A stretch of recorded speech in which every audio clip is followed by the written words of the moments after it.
अच्छा, तो आज इस सेशन के अंदर हम लारावेल को देखते हैं कि कस्टम पीएचपी से और लारावेल के अंदर क्या फ़र्क है और आपको जो कितना इजी है आप कस्टम पीएचपी से जब इस पे शिफ्ट करते हो और इसमें क्या क्या आपको काम नहीं करना पड़ता और आसानी से आप कर पाते हो सारी चीज़ें। तो ये वाला जो लेक्चर है मैं इसको यूट्यूब पे अपलोड करूँगा, तो मुदर्रिस के चैनल के ऊपर, वहाँ से भी आप लोग देख सकोगे। और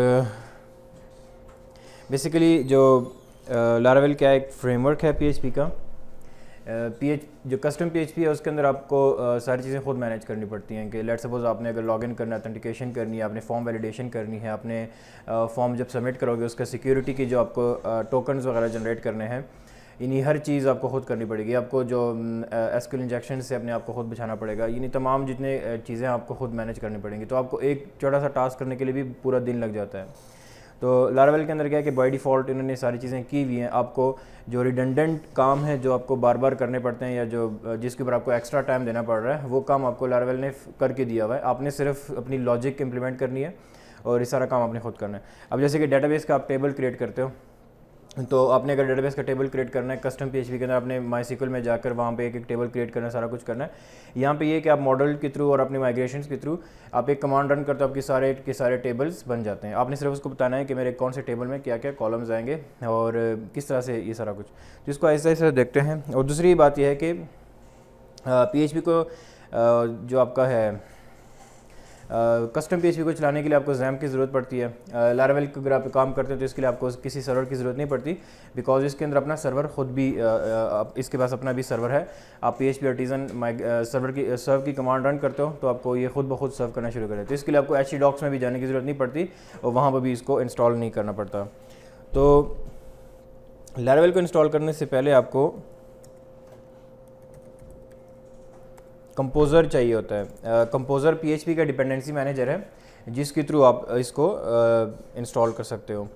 तो कंपोज़र क्या करता है कि लारावेल को इंस्टॉल करने के लिए लारावेल के पैकेजेस जो लाइब्रेरीज़ वगैरह हमें चाहिए होती हैं, लेट सपोज आपने कोई एक्सटर्नल लाइब्रेरी यूज़ करनी है, अमेज़ॉन का कोई SDK यूज़ करना है, PDF लाइब्रेरी यूज़ करनी है, एक्सेल की लाइब्रेरी यूज़ करनी है, ग्राफ्स की कोई लाइब्रेरी, यानी कुछ भी आपने एक्सटर्नल कोई लाइब्रेरी, जैसे हम एंड्रॉयड के अंदर करते हैं, डिपेंडेंसीज़ की फ़ाइल के अंदर जाके एक लाइन लिखते हैं तो ऑटोमेटिकली ऐड कर देता है। यहाँ पर भी हमारे पास कंपोज़र होता है। कंपोज़र में क्या होता है कि आपकी एक जेसन फाइल होती है कंपोज़र की, वो जेसन फाइल के अंदर आपकी सारी डिपेंडेंसीज लिखी होती है। मैं आपको दिखाता हूँ, जब ये लारावेल का प्रोजेक्ट बनेगा तो उसके अंदर आपको नज़र आ जाएगा। तो इसको फर्स्ट आपको लाजमी डाउनलोड करना पड़ेगा, बिकॉज विदाउट दिस हम नहीं कर सकते बहुत सारे काम। तो कंपोज़र के इंस्टॉल करने के दो तरीके हैं। एक तो आप कमांड लाइन से भी कर सकते हैं, अगर आप यूबंटू वगैरह लिनक्स वगैरह यूज़ कर रहे हो, उसमें आप कमांड लाइन के थ्रू कंपोज़र को इंस्टॉल कर लोगे, ये उसके लाइन्स लिखे हुए हैं। और अगर आपने विंडोज़ पे कर रहे हो तो आप इस सेटअप को क्लिक करोगे एंड इंस्टॉल कर लो। लेकिन कंपोज़र को इंस्टॉल करने से पहले आपके पास पीएचपी का होना लाजमी होता है। तो आपने पीएचपी अगर आप जैम्प के थ्रू इंस्टॉल करते हो फिर भी ठीक है, या आप मैनुअल भी पीएचपी इंस्टॉल कर सकते हो विदाउट जैम्प। लेट्स सपोज अगर मैं इसको रन करूँगा, मेरे पास ऑलरेडी है कंपोज़र। मैं जस्ट आपको दिखाने के लिए इसको चला रहा हूँ कि आप देखो इसको। तो मैं इसको नेक्स्ट करूँगा तो आप देख सकते हो ये जैसे ही रन होगा ये आपसे पीएचपी का पाथ मांगेगा। अगर पीएचपी का पाथ नहीं होगा तो फिर कंपोज़र सही काम नहीं करेगा। तो इसको पीएचपी का पाथ लाजमी चाहिए होता है। अब ये आप पे डिपेंड करता है कि आपने अगर जैम्प को इंस्टॉल किया तो उसके साथ बाय डिफ़ॉल्ट आ जाता है, या फिर आप सिंपल पीएचपी भी इंस्टॉल कर सकते हो अपने कंप्यूटर के अंदर, but PHP is mandatory for this composer to run. मेरे पास ऑलरेडी इंस्टॉल्ड है तो मैं इसको नहीं कर आगे, जस्ट इसमें आपके यस कर दो। जब आप कंपोज़र को इंस्टॉल कर लोगे और आप फिर अपने CMD पर जाओगे, कंपोज़र पे इंस्टॉल करने के बाद जब आप CMD पे जाओगे अपने कंपोज़र लिखना है, तो जब आप कंपोज़र की कमांड को रन करोगे तो आपके पास ये इस तरह से ओपन हो जाएगा कंपोज़र। तो इसका मतलब है कि आपके पास कंपोज़र इंस्टॉल्ड है। And composer is not only we use it for the जो आपका लारावेल है, आपके बाकी जो कस्टम पीएचपी है उसके अंदर भी आप डिपेंडेंसी या सारी चीज़ें इसके थ्रू मैनेज कर सकते हो। सो ये तमाम तरह के जो पीएचपी के प्रोजेक्ट्स हैं वो इसके लिए जो डिपेंडेंसी मैनेजर है वो कंपोज़र के थ्रू हम लोग उस पर काम करते हैं। तो ये मेरे पास कंपोज़र था। First you need to install the composer. उसके बाद इंस्टॉलेशन में क्या होगा, तो मैं लारावेल की डॉक्यूमेंटेशन मैंने खुली हुई है साथ साथ, अब यहाँ पे भी देख सकते हो। अब जो नेक्स्ट स्टेप है हमारा कि हमने लारावेल का प्रोजेक्ट क्रिएट करना है कंपोज़र के थ्रू। तो ये कमांड है उसकी, एक तो ये होता है कि आप जो लारावेल का यानी जो लारावेल का कीवर्ड भी यूज़ कर सकते हो फॉर न्यू प्रोजेक्ट क्रिएशन। उसके अलावा अगर आप लारावेल का कीवर्ड नहीं भी यूज़ करते तो आप कंपोजर के थ्रू भी जनरेट कर सकते हो। लेकिन इसको करने के लिए आपको जो आपके सिस्टम एनवायरनमेंट वेरिएबल जो होते हैं कंप्यूटर के अंदर, उसके अंदर अपने लारावेल का जो कीवर्ड है, जो उसका पाथ है, या जो कंपोजर के थ्रू जैसे यहाँ पे लिखा हुआ है कि आपको पहले लारावेल इंस्टॉल करना पड़ेगा, फिर वो आप लारावेल न्यू करके कर सकते हो। लेकिन इसकी ज़रूरत भी नहीं है क्योंकि आप इस ऊपर वाले कमांड से आराम से क्रिएट कर लेते हो। तो अगर आप इससे कर लो तो आपको एक्स्ट्रा वो स्टेप लेने की ज़रूरत नहीं पड़ती। तो ये कमांड मैं कॉपी कर रहा हूँ और आप किसी भी फोल्डर पे जाके, जैम्प की ज़रूरत नहीं पड़ती इसके अंदर। जैसे कि यहाँ पे मैं जा रहा हूँ, ये पहले मैंने एक एग्जांपल क्रिएट किया था दूसरे सेक्शन के लिए। यहीं पे मैं दूसरा गेट यानी मैं गेट बैश ओपन कर रहा हूँ। आप पावर शेल भी ओपन कर सकते हो, बस सिर्फ CMD चाहिए, कोई भी होगा, आप उसके ऊपर ये कमांड पेस्ट करोगे, ये वाली। अब यहाँ पे मैं इसको चेंज कर देता हूँ कि सेक्शन 1 कर देता हूँ। अब ये क्या करेगा, सेक्शन 1 के नाम से एक नया प्रोजेक्ट बनाएगा। ये थोड़ा सा टाइम लेता है इसकी इंस्टॉलेशन, डिपेंड करता है इंटरनेट के ऊपर कि इंटरनेट किस तरह से जितना आपका होगा उसके हिसाब से ये।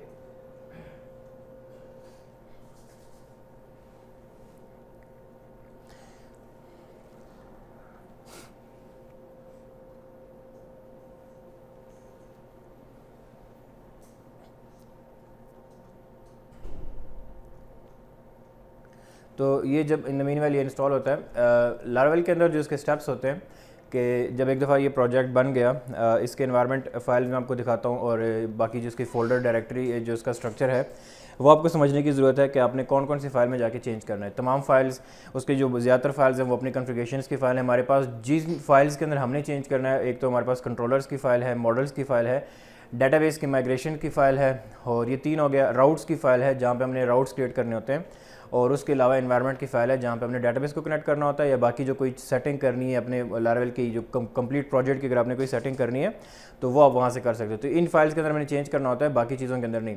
जब आप थोड़ा सा एडवांस लेवल पे जाओगे तो फिर मिडल वेयर्स अपने क्रिएट करते हो। लेट्स सपोज आपने जैसे बाय डिफ़ॉल्ट इसके अंदर मिडल वेयर होता है ऑथेंटिकेशन का, लॉगिन का, कि आपने जब एक बंदा लॉगिन है so he should be able to view my pages, otherwise not. So आपने अगर अपना कस्टम कोई बना दिया, लेट्स सपोज आपने एक एप्लीकेशन बनाई जिसके अंदर आप चाहते हो, जिसके अंदर रोल है, टीचर का रोल है, एक स्टूडेंट का रोल है, तो आप चाहते हो कि एक टीचर का मिडल वेयर है, टीचर को सिर्फ उसके राउट्स नजर आए, और एक स्टूडेंट का मिडल वेयर उसको सिर्फ स्टूडेंट के राउट नजर आए। तो आप क्या करोगे, राउट को ग्रुप कर दोगे। तो ये एडवांस लेवल पे आप जा सकते हो, फिर वो मिडल वेयर्स के ऊपर आप चले जाते हो। उसके अलावा आप इसके अंदर क्यू जॉब्स वगैरह कर सकते हो कि आपने लेट सपोज ऐसे टास्क होते हैं कि जो ज़्यादा प्रोसेसिंग जिसके लिए रिक्वायर्ड होती है।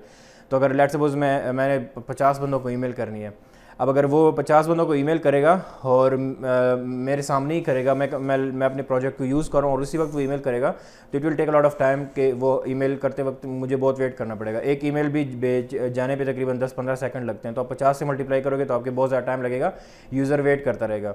तो हम लोग क्या करते हैं कि उस चीज़ से अवॉइड करने के लिए हम अपने क्रॉन जॉब टाइप होता है लारावेल के अंदर, जिसको हम क्यूज़ कहते हैं, वो बनाते हैं। और उसमें ये होता है कि वो डेटाबेस के अंदर अपने पास ये सारे टास्क को मेंटेन कर रहा होता है। एक टेबल बन जाता है डेटाबेस के अंदर और उसमें सारे टास्क को मेंटेन कर रहा होता है। तो जब वो टास्क को मेंटेन करता है और बाद में जब फ्री टाइम में वो खुद ब खुद ही वो उस चीज़ों को वो ईमेल्स को सेंड कर देता है। तो इसमें एडवांस बहुत सारी चीज़ें हैं जो कि आप बाद में एक्सप्लोर कर सकते हो। सो इसको करने जैसे ही हमने कमांड रन किया था, यू कैन सी कि हमारे पास ये चल पड़ा, कंप्लीट हो गया। कंप्लीट होने के बाद मैं सबलाइम के अंदर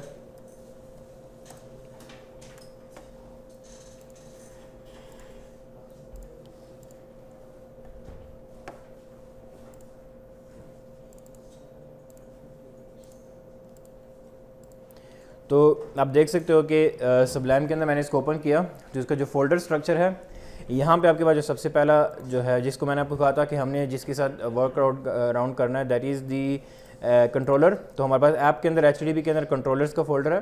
अब ये खाली है, इसके अंदर सिर्फ एक बेस कंट्रोलर है, क्योंकि ये ऑब्जेक्ट ओरिएंटेड फ्रेमवर्क है, इसके अंदर सारी चीज़ें ऊप के ऊपर बेस्ड करती हैं।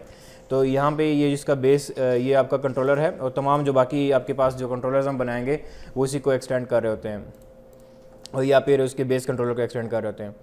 तो उसके अलावा ये मिडलवेयर का फोल्डर है। अब इसमें बाय डिफ़ॉल्ट जो मिडलवेयर, जैसे मैंने आपको कहा था कि ऑथेंटिकेशन के लिए है, तो authenticate.php के नाम से मिडलवेयर बना हुआ है, एनक्रिप्शन के बने हुए हैं, ये सारे डिफरेंट मिडलवेयर्स बने हुए हैं, तो इनको हम यूज़ कर सकते हैं। अब ये जो वेरीफाई CSRF टोकन है, ये मैंने आपको उस दिन भी कहा था कि जब आप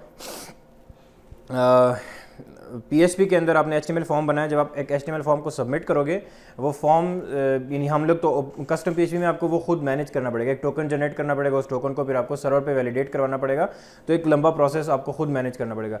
यहाँ पे एक मिडल लेयर बना हुआ है वेरीफाई CSRF टोकन, जो क्या करते हैं कि जब भी आप कोई फॉर्म सबमिट करोगे, आपने ये टोकन का एक फंक्शन है वो आपने डालना है, वो भी हम देखेंगे जब हम CRUD ऑपरेशन करेंगे, तो वो ऑटोमेटिकली जब हम ये टोकन डालेंगे तो वो फॉर्म के अंदर जब ये टोकन नहीं होगा, फॉर्म सबमिट ही नहीं होगा, वो आपको एरर देगा कि आपने टोकन नहीं डाला हुआ, तो विदाउट दिस टोकन आपका फॉर्म सबमिट ही नहीं होगा।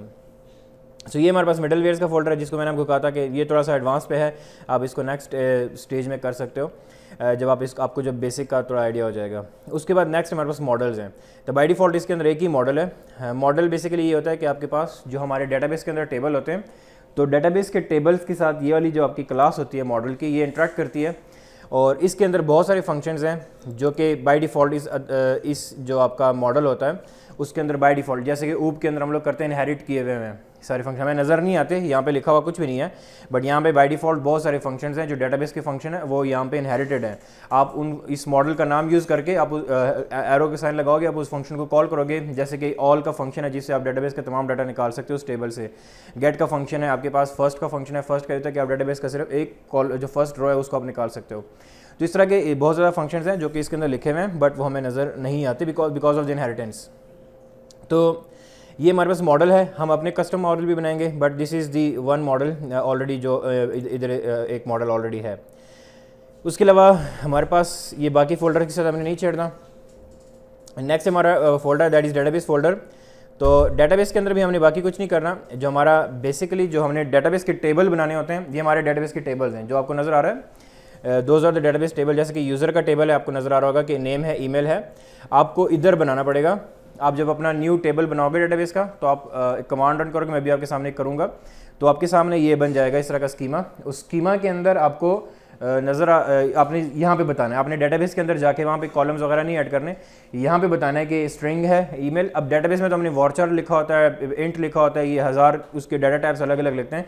यहाँ पे आप स्ट्रिंग लिखो, डबल लिखो, इंटीजर लिखो, और साथ में ब्रैकेट्स के अंदर वो डाल दो उसका जो टेबल जो कॉलम का नेम है वो आप डाल दोगे। सो उसके बाद ये आपके पास स्कीमा बन जाएगा, एंड जब आप माइग्रेशन को रन करोगे, ये तमाम जितनी भी आपने टेबल्स बनाए होंगे एक ही साथ सारे डेटाबेस में ऐड हो जाएंगे। इसमें ये फिर वार्चर वगैरह की लेंथ कैसे डिटरमाइन करता है? वो यहाँ पे इसके साथ ना कॉमा लगा के आप इसमें लिख दो 5000, तो वो उसकी लेंथ डिटरमाइन कर देता है खुद ही, तो वो आप इस तरह से कर सकते हो, ठीक है। उसके बाद हमारे पास ये बाय डिफ़ॉल्ट है, क्योंकि यूज़र का मॉडल भी बना हुआ था, तो उन्होंने यूज़र के आपके जितने मॉडल्स होंगे आपने उतने ही आपके टेबल्स बने होंगे। और ये ज़रूरी भी नहीं है, कुछ मॉडल्स होते हैं जिसके अगेंस्ट हम टेबल नहीं बनाते, but it is recommended that we have a database table against each model. जो हम अपने मॉडल बनाएंगे उसके अगेंस्ट टेबल्स होंगे। तो ये हमारे पास डिफरेंट मॉडल्स हैं, माइग्रेशन है, अभी हम देखेंगे, अपना माइग्रेशन भी क्रिएट करेंगे। उसके बाद एक सीडर, ये वाला एक सीडर का फंक्शन है, ये भी थोड़ा सा एडवांस लेवल पे है। जैसे कि आपने अगर जब हम डेटाबेस क्रिएट करते हैं तो उसमें हमें डमी डाटा चाहिए होता है, और लेट्स सपोज मैंने एक यूज़र का टेबल बनाया, तो एक यूज़र का टेबल बनाया मैंने, उस यूज़र के टेबल के अंदर मुझे डिफ़ॉल्ट में एक एडमिन का अकाउंट पहले से चाहिए होता है, क्योंकि आप जब डेटाबेस क्रिएट कर लेते हो तो आप एक अकाउंट जो डमी अकाउंट होगा या जो एडमिन का अकाउंट होगा वो आपको चाहिए। तो आप सीडर के अंदर आप सीडर एक होता है माइग्रेशन, और एक आप क्या कर सकते हो, एक सीडर की क्लास बना सकते हो जिसके अंदर आप डमी डाटा ऐड करोगे, और जब आप माइग्रेशन रन करोगे साथ में सीड लिखोगे, तो ऑटोमेटिकली जो आपके सीडर की क्लास के अंदर डमी डाटा होगा, डेटाबेस के अंदर टेबल भी क्रिएट कर देगा और डमी डाटा भी ऐड कर लेगा। तो आपको फिर मैनुअली जाके जब टेस्टिंग के लिए वहाँ पे आपको डाटा अवेलेबल होगा, आप उसके साथ टेस्टिंग कर सकोगे। तो आप डमी डाटा यहाँ पे फॉर टेस्टिंग यूज़ कर सकते हो, या आपने अगर पहले से कुछ अकाउंट प्री जो फिक्स्ड अकाउंट्स होते हैं वहाँ बना सकते हो। अभी हम लोग क्या करते हैं कस्टम PHP के अंदर कि जब हम बनाते हैं डेटाबेस क्रिएट करते हैं तो फिर हम एक रजिस्टर करते हैं, उसके बाद हमारे पास आ जाता है अगर आपने एडमिन को कोई अकाउंट बनाना है तो डेटाबेस के अंदर जाके रोल चेंज कर दिया। तो ये आपके पास ये होगा कि यहाँ पे आप बाय डिफ़ॉल्ट एक ऑटोमेटिकली एक पहले से एक अकाउंट क्रिएट कर सकते हो, या डमी डाटा बेच सकते हो, या कुछ पहले से प्री डिफाइंड डाटा जो कि आपने चाहते हो कि जैसे मेरे डेटाबेस क्रिएट हो जाए तो इन टेबल्स के अंदर कुछ प्री डिफाइंड डाटा जाके सेव हो जाए, तो वो यहाँ से आप सीडर से आप उसको ऐड कर सकते हो। उसके बाद लोकलाइजेशन के लिए हमारे पास डिफरेंट, अब जैसे कि जब पेजिनेशन होती है, पेजिनेशन जब आप ऐड करोगे तो उसके अंदर प्रीवियस और नेक्स्ट के जो हमारे पास मैसेजेस आते हैं, आप अब ये इंग्लिश में, अगर आपने फ्रेंच, जर्मन, जापानीज़, उर्दू वगैरह में कोई वेबसाइट बनानी है तो ये आपको जो लारावेल के अंदर जो मैसेजेस बाय डिफ़ॉल्ट जब लारावेल जैसे आप ऑथेंटिकेशन करते हो या आपके पास जो लारावेल की तरफ से जो मैसेजेस डिस्प्ले होते हैं तो आप उन सब मैसेजेस को डिफरेंट लैंग्वेजेस में कन्वर्ट कर सकते हो। जैसे अब ये पेजिनेशन से रिलेटेड मैसेज यहाँ पे है, पासवर्ड से रिलेटेड मैसेज यहाँ पे है कि अगर आपने पासवर्ड किसी बंदे ने गलत लिखा, जब आप पासवर्ड के ऊपर करोगे तो आपके पास ये वाले मैसेजेस आएंगे। अगर आपने किसी और लैंग्वेज में शिफ्ट करना है तो आपने एक नई लैंग्वेज के नाम से एक फ़ाइल बनानी है और उसके अंदर आप ये उसी लैंग्वेज में कर दोगे तो फिर वो उस लैंग्वेज को रीड करेगा। और ये वैलिडेशन के हैं सारे एरर्स कि आपको अगर आपने आपकी लारावेल के अंदर जो क्योंकि डिफ़ॉल्ट वैलिडेशन होती है तो तमाम मैसेजेस इसके अंदर इस फाइल के अंदर पड़े हुए हैं, आप यहाँ से जाके उसको किसी और लैंग्वेज में चेंज करोगे तो आप ऑटोमेटिकली आपका जो नेक्स्ट लैंग्वेज में होगा वो शिफ्ट होगा। लेकिन आपको बताना पड़ता है कि मैं कौन सी लैंग्वेज को यूज़ कर रहा हूँ, वो भी आपको बताता हूँ कि कैसे होगा।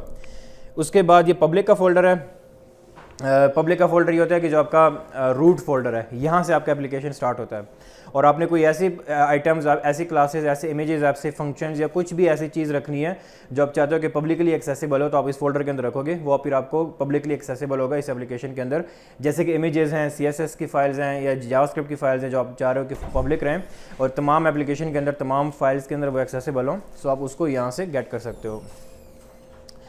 उसके अलावा ये HTXS की फ़ाइल है, इसको आप लोगों ने नहीं छेड़ना। अगर आपने इसको छेड़ दिया दैन आपका ये डिप्लॉय नहीं होगा, ये चलेगा ही नहीं, रन नहीं करेगा, तो आपने इसको एज इट इज़ रहने देना है। ये जब आप अपलोड करोगे सर्वर के ऊपर, वहाँ पे मे बी आपको कुछ चेंजेस करनी पड़ जाए, बट लोकल के ऊपर आपने इसको नहीं चेंज करना। HTTP एक्सेस फाइल होती है जो आपके, जब आप ब्राउज़र के अंदर इसका लिंक डालते हो अपनी वेबसाइट का, तो वो जो लिंक जाके कहाँ पे हिट करेगा वो यहाँ पे बताया होता है। यहाँ पे देखो उसने बताया हुआ है कि index.php पे हिट करेगा और इस index.php का उसने पूरा पाथ दिया होगा कि कहाँ से आएगा वो और किस जगह पे जाके हिट करेगा। तो index.php यहीं पे पड़ा हुआ है, तो ये आपका index.php है, इधर से वो स्टार्ट होता है और इसकी अपनी लॉजिक है। index.php से स्टार्ट होता है, फिर वो डिफरेंट राउट्स के ऊपर मूव करता है, ये सारी चीज़ें उसकी आ जाती हैं। आवाज़ आ रही है पीछे तक? नहीं तो मैं माइक यूज़ कर लेता हूँ, है मेरे पास। ठीक है, अच्छा ठीक है। तो ये यहाँ तक क्लियर है ना सबको? मैं जस्ट अभी आपको इंट्रोडक्शन दे रहा हूँ उसकी डिफरेंट चीज़ों का। उसके बाद मैं आपको करके दिखाता हूँ कि इसमें कैसे आप कर सकते हो। ये बहुत इजी है, अभी तो आपको बोरिंग लग रहा होगा इसकी थ्योरी, बट ये बहुत मज़े का है जब आप इस पर काम करते हो तो। अच्छा, उसके बाद ये पब्लिक फोल्डर था। पब्लिक में आपने पब्लिक सारी चीज़ें रखनी है, नाम से आपको पता लग रहा है। नेक्स्ट जो चीज़ है वो रिसोर्सेज का है। रिसोर्सेज में आपके पास व्यूज़ का फोल्डर है। तो मैंने आपको कहा था कि हमारे पास हमारे पास जो एक हमारे पास कंट्रोलर की फ़ोल्डर है, वो ऑन करने से इस पर ब्लिंकिंग करना शुरू हो गया।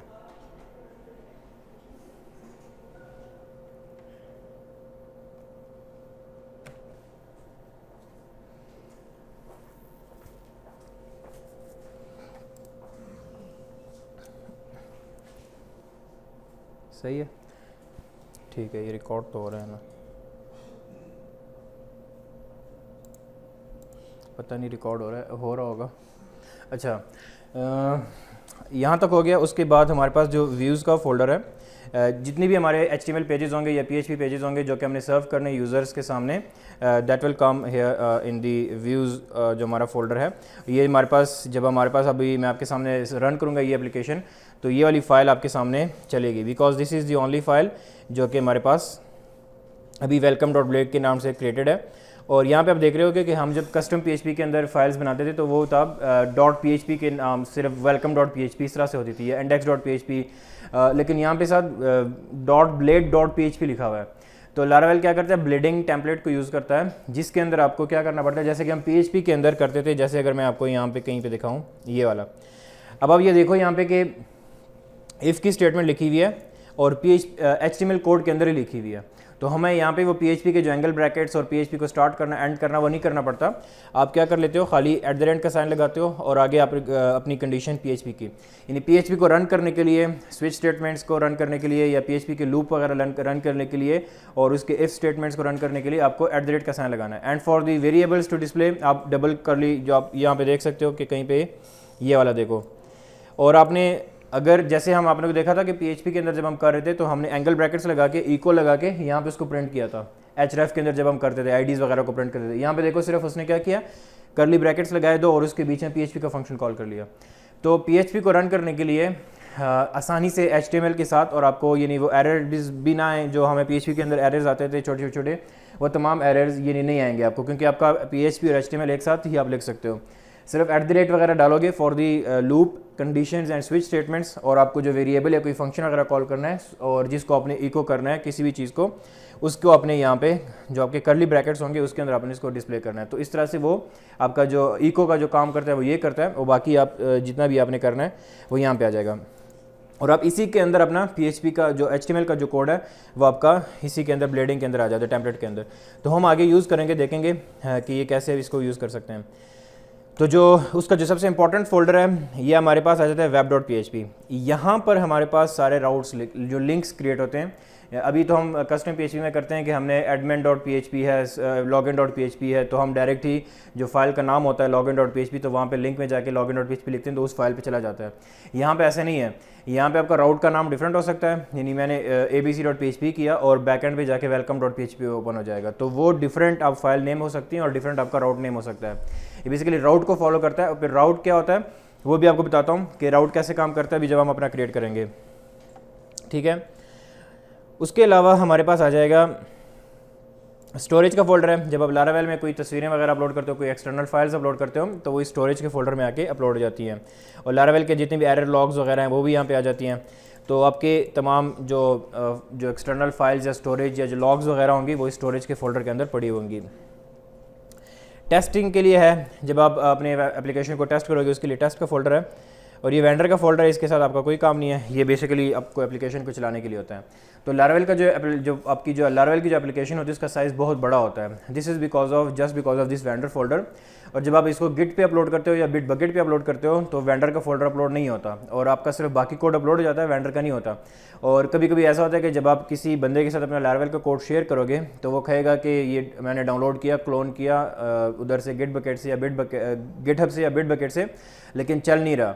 उसके लिए ये होता है कि आपका इसलिए नहीं चल रहा क्योंकि वो वेंडर का फोल्डर नहीं होता उसके साथ, वो बिकॉज जब आप बिट बकेट पे अपलोड करते हो वेंडर का फोल्डर अपलोड नहीं होता। तो जब भी आप गिट से क्लोन करोगे लारावेल के प्रोजेक्ट को, आपने कंपोजर इंस्टॉल की कमांड, या कंपोजर इंस्टॉल की कमांड या कंपोजर अपडेट की कमांड चलानी है, तो वेंडर का फोल्डर क्रिएट हो जाएगा, फिर आपका एप्लीकेशन चलना शुरू हो जाएगा। Because without this vendor folder it will not work. इसका साइज़ इतना बहुत बड़ा होता है कि अगर आप इसको गिट पे अपलोड करने की कोशिश करोगे इस वेंडर फोल्डर को, तो आपको अच्छा खासा टाइम लग जाएगा। तो इसलिए क्या करते हैं कि वैसे भी इंटरनेट पे पड़ा हुआ है, हर बंदा इसको कंपोजर से इंस्टॉल करवा सकता है, बार बार इसमें आपने कोई चेंज करना नहीं है, फिक्स है। हल आप किसी और प्रोजेक्ट का वेंडर फोल्डर उठा के कॉपी करके इसमें डालोगे फिर भी ये चलने शुरू हो जाएगा। तो इसलिए इसको आपको गिट पे अपलोड करने की ज़रूरत नहीं पड़ती, बाकी चीज़ें अपलोड हो जाती हैं, ये नहीं करते। तो आप यहाँ पर देख सकते हो कि गिट इग्नोर की फाइल है, आपने कौन सी जिस चीज़ को आपने रोकना होता है गिट के ऊपर अपलोड करने से, तो आप गिट इग्नोर में लिख देते हो, तो वो चीज़ फिर गिट के ऊपर अपलोड नहीं होती। अब जैसे कि वेंडर का फोल्डर लिखा हुआ है, उसको /वेंडर लिखा हुआ है, अगर मैं इसको यहाँ से हटाऊंगा तो फिर मेरा वेंडर का फोल्डर गिट पे अपलोड होगा। और इस तरह से आप बाकी भी चीज़ें जो आप चाहते हो कि वो ना अपलोड हो मेरे उसके ऊपर गिट के ऊपर, देन आप यहाँ पे मेंशन कर सकते हो, वो फिर वो अपलोड नहीं होंगी उसके ऊपर। ठीक हो गया। तो मैंने आपको कहा था कि जब हम कंपोजर के साथ चलाते हैं तो हमारे पास कंपोजर की एक फ़ाइल बनती है, ये देखो।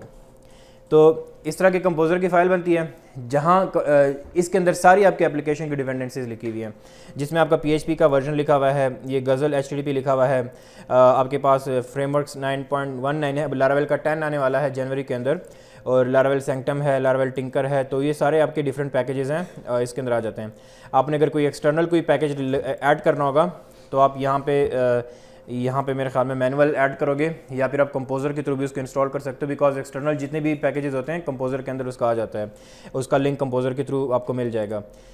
तो ये इसके फाइल स्ट्रक्चर का इंट्रोडक्शन था थोड़ा सा, कि किस तरह से इसका जो फाइल स्ट्रक्चर है लारावेल का वो कैसे है और इसके अंदर क्या क्या चीज़ें हैं। अभी मैं इसको रन करता हूँ आपके सामने। तो मैंने ये फोल्डर मैंने किया था क्रिएट, ये पता नहीं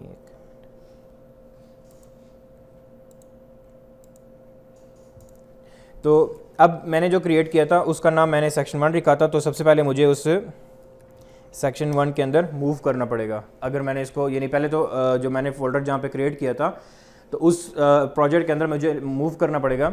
उसके बाद PHP artisan, basically artisan Laravel के क्या है कि एक लाइब्रेरी है लारावेल की जिसके अंदर लारावेल के तमाम कमांड्स हैं। तो आपको वो तमाम जो कमांड्स होते हैं जो लारावेल के अंदर आप यहाँ से प्ले कर सकते हो और इन कमांड्स के थ्रू आप एप्लीकेशन को रन कर सकते हो और डिफरेंट चीज़ें उसके अंदर आप कर सकते हो। जैसे कि अब मैं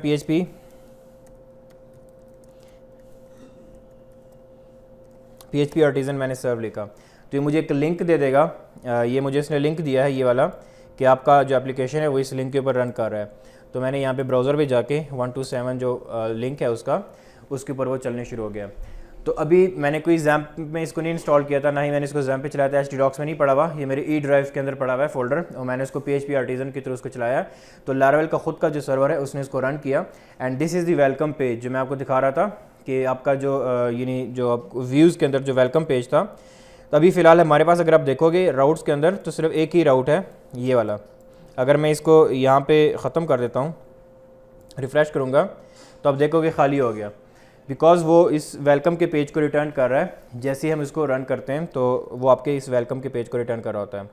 तो this is how it works. जो आपको जब इसको लारावेल के प्रोजेक्ट को स्टार्ट करोगे तो इस तरह से उसने स्टार्ट हो जाना है और वो इस तरह से चलेगा। नेक्स्ट हमारे पास जो नेक्स्ट मैंने काम जो फर्स्ट जो फीचर जिस पे काम अभी आपको दिखाता हूँ वो है ऑथेंटिकेशन, कि कैसे हम इसके अंदर लॉगिन और साइनअप का काम कर सकते हैं।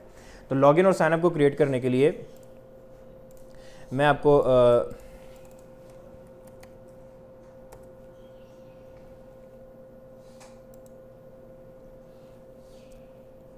ऑथेंटिकेशन के लिए आपको लारावेल में जाकर ये आपको कमांड है, सबसे पहले लारावेल UI इंस्टॉल करना पड़ेगा। उसके बाद फिर आप PHP आर्टिज़न UI व्यू के थ्रू आपका वो क्या कर, इससे क्या होगा कि आपके पास लारावेल के अंदर लॉगिन का पेज बन जाएगा, साइनअप का भी पेज बन जाएगा। मॉडल आप लोगों ने देखा पहले से बना हुआ था, यूज़र का टेबल पहले से बना हुआ है, जस्ट आपने माइग्रेशन को रन करना है and it will start working. तो मैं इसको अगर चलाऊँ, आप ये व्यू के अलावा भी इसको कर सकते हो। ये जैसे व्यू है उसके अलावा और भी इसके हैं, लेकिन यहाँ पे यही मेंशन किया हुआ है, आसानी से मैं मिल रहा है तो इसको मैं कर रहा हूँ फ़िलहाल। तो यहाँ पर जाकर सेक्शन के अंदर मैं दोबारा से नया ओपन करता हूँ कमांड और यहाँ पे अब देखोगे कि मैं पेस्ट कर दूँगा। अब आप देखोगे कि यहाँ पे क्या कमांड लिखी हुई है, कंपोजर रिक्वायर लारावेल UI लिखा हुआ है। तो मैं इसका वर्जन ख़त्म कर रहा हूँ, मैं सिर्फ लारावेल UI करता हूँ तो ऑटोमेटिकली जो वर्जन होगा उसको उठा लेगा। कभी कभी होता है कि जो पुराना वर्जन होता है उसके साथ कंपैटिबल नहीं होता, डॉक्यूमेंटेशन अपडेट नहीं होती, वो फिर एरर दे रहा होता है आपको। तो कंपोजर रिक्वायर से क्या होगा, तो अब ये जो लारावेल UI का जो ये मैं अभी कर रहा हूँ आपके सामने, ये उसको इंस्टॉल कर रहा है। तो कंपोजर का ये फ़ायदा होता है कि आप कंपोजर के थ्रू डिफरेंट चीज़ें इंस्टॉल कर सकते हो इसके अंदर। तो उसने ये कर दिया। अब ये करने के बाद अगर मैं इसको रिफ़्रेश करूँगा अपने पेज को, अभी नहीं किया, अच्छा वो हमने किया। अभी नेक्स्ट जो हमारे पास कमांड है ये वाली, इसको चलाना है और इसके बाद वो आपके उसको ऐड कर देगा जो लारावेल के जो आपके पास अब ये हो गया।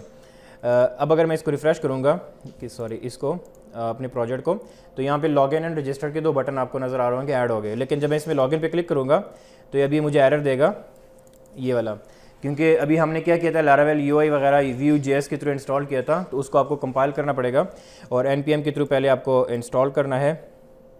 आपको इसने पहले से ही बता दिया कि आप ये दो कमांड्स रन करो, पहले npm install npm run dev। तो उसके थ्रू क्या हो जाएगा कि वो जो Vue.js को कंपाइल कर देगा ये, क्योंकि इसने जो दो नए फाइल्स बनाए हुए हैं उसकी बैकएंड डिपेंडेंसी Vue.js के ऊपर है। तो उसको इंस्टॉल करने के लिए सबसे पहले npm, अच्छा npm इंस्टॉल ऐसे नहीं होगा आपके कंप्यूटर के ऊपर कि आपने npm इंस्टॉल लिख दिया और वो हो जाएगा। उसके लिए आपको नोड आपके कंप्यूटर पे लाजमी इंस्टॉल होना चाहिए। जैसे अगर मैं cmd करता हूँ, नोड मेरे ख्याल में होगा ये, अब देख सकते हो कि Node.js वर्जन 18 पॉइंट समथिंग मेरे पास ऑलरेडी इंस्टॉल्ड है, आप लोगों के पास नहीं होगा। तो आपने नोड का जो सर्वर होता है वो आपको Node.js की वेबसाइट पे जाओगे, यहाँ पे आपने इसको जो रिकमेंडेड है ये वाला 18.12 वाला, इसको डाउनलोड करना है। डाउनलोड करने के बाद बस सिर्फ इंस्टॉल करना है, बाकी इसके साथ आपने कुछ नहीं करना। ये सिर्फ एक सर्वर होता है, जैसे कि मेन स्टैक वगैरह चलाने के लिए और जो आपका रिएक्ट नेटिव को चलाने के लिए आपको नोड का सर्वर चाहिए होता है, तो ये एक सर्वर है नोड का, ये आपको वैसे चाहिए। ये आपको जब आप अपने प्रोजेक्ट को डिप्लॉय करोगे PHP के शेयर्ड होस्टिंग पे या VPS वगैरह पे तब नहीं चाहिए होगा, जस्ट अभी इसलिए चाहिए कि हमें NPM के थ्रू उसको इंस्टॉल करवाना है, वो डिपेंडेंसी वगैरह एक दफ़ा हो जाएगा, फिर बाद में इसको नहीं, इसकी ज़रूरत नहीं पड़ती। लेकिन ये आपके कंप्यूटर के अंदर बाय डिफ़ॉल्ट होना चाहिए, बिकॉज आजकल मिक्स टेक्नोलॉजीज़ आपस में काम कर रही होती हैं, PHP नोड और ये सारी आपस में मिल के काम कर रही होती हैं, तो आपको कभी कभी वो इंस्टॉलेशन या उसकी डिपेंडेंसीज चलानी पड़ जाती हैं। जैसे socket.io का था, अब जैसे आपने socket.io को चलाना है PHP के अंदर, अगर आपने उसको यूज़ करना है, Laravel के अंदर यूज़ करना है, तो socket.io रन ही आपका नोड के ऊपर कर रहा होता है, तो आपके पास नोड का सर्वर बाय डिफ़ॉल्ट आपके पास होना चाहिए। तो अब मैं npm इंस्टॉल करूँगा। npm इंस्टॉल थोड़ा सा टाइम लेता है, ये कुछ टाइम लेगा, उसके बाद फिर ये इंस्टॉल हो जाएगा और हमारे जो पेज को वो उसका चलना शुरू हो जाएगा। इन द मीन वेल ये इंस्टॉल होता है, तो मैं डेटाबेस में जाता हूँ, एक टेबल क्रिएट करता हूँ और मैं आपको एनवायरनमेंट फाइल के अंदर बताता हूँ कि वो टेबल जो हम क्रिएट करेंगे उसको अपने डेटाबेस के साथ, टेबल नहीं क्रिएट करेंगे, सिर्फ डेटाबेस क्रिएट करेंगे, टेबल ये खुद क्रिएट करेगा। तो local.php एंड इस पे गए और यहाँ पे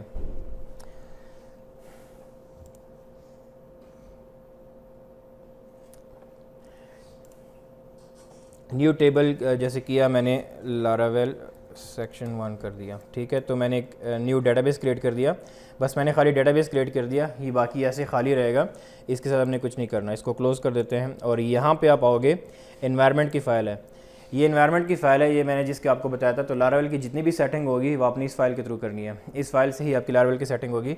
ये आपके एप्लीकेशन का नाम लिखा हुआ है। अब जब मैंने, आप देख सकते हो कि इसको मैंने चलाया था, तो यहाँ पे लारावेल लिखा हुआ है ऊपर, ये जो रीड कर रहा है लारावेल जो आपकी एप्लीकेशन है, वो इधर से रीड कर रहा है कि आपके एप्लीकेशन का नाम क्या है। तो अब यहाँ से एप्लीकेशन का नाम चेंज करोगे, आपके प्रोजेक्ट का जो नाम होगा वो आप यहाँ पे डालोगे, लेकिन इसके अंदर स्पेस नहीं डालोगे, स्पेस के साथ आप डालोगे तो वो फिर एरर देगा, सिंगल एक कैरेक्टर होना चाहिए। उसके बाद ये की है, उसकी जो टोकन वगैरह होता है जो वैलिडेट हो रहा होता है आपके साथ, आपके एप्लीकेशन के लिए लाजमी चाहिए। और उसके अलावा आपके पास ये डेटाबेस का कनेक्शन आपको DB_कनेक्शन के नाम से मिलेगा। डेटाबेस है, होस्ट उसका लोकल होस्ट है, लारावेल है। जो हमारे डेटाबेस का नाम था वो मैं इन्हें कॉपी किया था वहाँ से, तो मैं सिर्फ डेटाबेस का नाम यहाँ पे कॉपी कर रहा हूँ, बाकी रूट है एंड पासवर्ड वो आपका अभी फ़िलहाल ऐसा ही है। तो उसके अलावा broadcast cache, file system local है। अब फाइल सिस्टम डिस्क है तो ये लोकल लिखा हुआ है। अब ये लोकल का मतलब ये कि आपके इस वाले फोल्डर में जाके सेव करेगा। अगर आप इसको यहाँ पे मेरे ख्याल में S3 वाला होगा, नहीं है, तो आप यहाँ पे S3 करोगे तो फिर वो आपके अमेज़ॉन पे चला जाएगा। आप कोई और सर्वर यूज़ कर रहे हो फाइल अपलोडिंग के लिए, तो आप यहाँ पे उसको मेंशन करोगे और उसकी जो SDK है या जो उसका SDK आपको इंस्टॉल करना पड़ेगा, देन वो आपको जाके उस फोल्डर पे अपलोड कर देगा। ये आपके पास रेडिस के साथ है, मेल लिंक सर्वर है अगर आपने SMTP यूज़ किया हुआ है, क्योंकि आजकल ये बहुत इंपॉर्टेंट है कि आपकी जब आप कोई भी सॉफ्टवेयर बनाते हो तो कोई बंदा लॉगिन करता है, उसको वेलकम मैसेज भेज देते हो या कोई वो काम परफॉर्म करता है, आपने लोगों के साथ इंटरेक्ट करना पड़ता है आपको, तो उसके लिए आपको SMTP यूज़ करना पड़ता है। SMTP का यूज़र नेम, पासवर्ड और उसका होस्ट होता है और उसकी पोर्ट होती है, तो SMTP होगा उसका। आप गूगल का भी SMTP यूज़ कर सकते हो, mail.smtp.google का अपना है, वो आपको क्रिएट करना पड़ेगा। आप जिस सर्वर के ऊपर अपने प्रोजेक्ट को अपलोड कर रहे हो वहाँ पर भी आप इस SMTP को, आपका अपना SMTP होगा वो यूज़ करोगे, उसका पोर्ट और आपकी ईमेल यहाँ पे आ जाएगी। User name is always the email, जो आप ईमेल होगी जिससे आप ईमेल सेंड कर रहे हो। जैसे अगर आप गूगल का यूज़ कर रहे हो तो आपकी जो गूगल की जीमेल का जो आपका अकाउंट का जो ईमेल है वो यहाँ पे आएगा और आपका जो जीमेल का पासवर्ड है वो यहाँ पे आएगा। तो इंक्रिप्शन में TLS वगैरह आ जाएगी, अगर आप नल भी लिखोगे, डिपेंड करता है कौन सा SMTP आप यूज़ करते हो, उसकी डॉक्यूमेंटेशन पढ़ के आप इसके अगेंस्ट इसको डाटा फिल करना है। AWS का है, पुशर का है, सारी चीज़ें आप यहाँ पे कर सकते हो। तो जो मेन काम था हमारा वो ये था कि we just needed to connect the database. तो आपकी तमाम जो कॉन्फ़िगरेशन फाइल्स या जो कॉन्फ़िगरेशन होती है वो यहाँ पर होती है।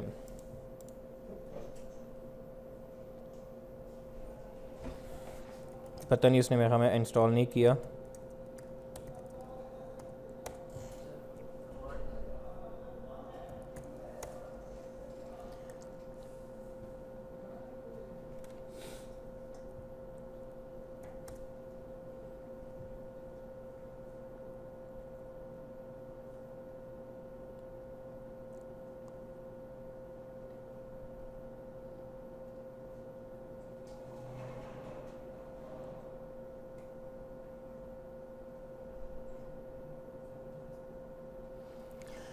वो हमारे पास एक है, इसके अंदर पैकेज है, वो उसको नहीं मिल रहा।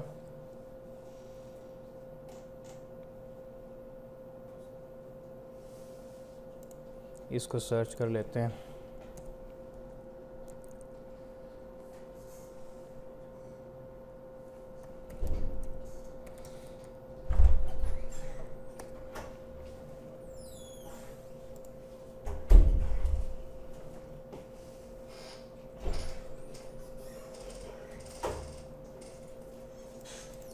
npm इंस्टॉल तो हम लोग कर रहे हैं, वो भी नहीं उठा रहा।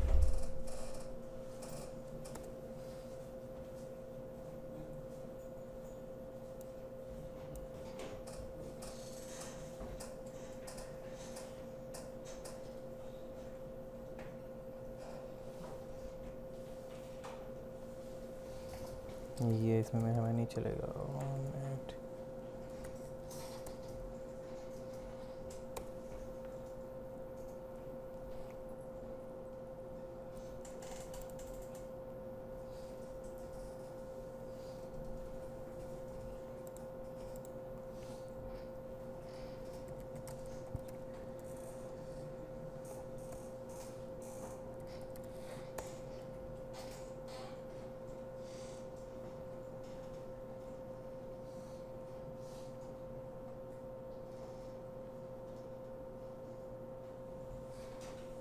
सर ये गिट बैच सही जगह पे खुला हुआ है? हाँ सही, वो सही है, उसी में।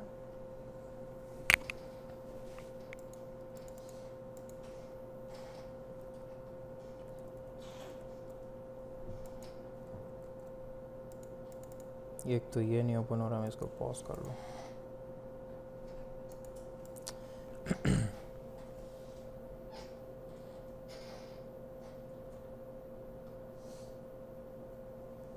ये मेरे ख़्याल में इसके अंदर जो कंपोज़र होगा,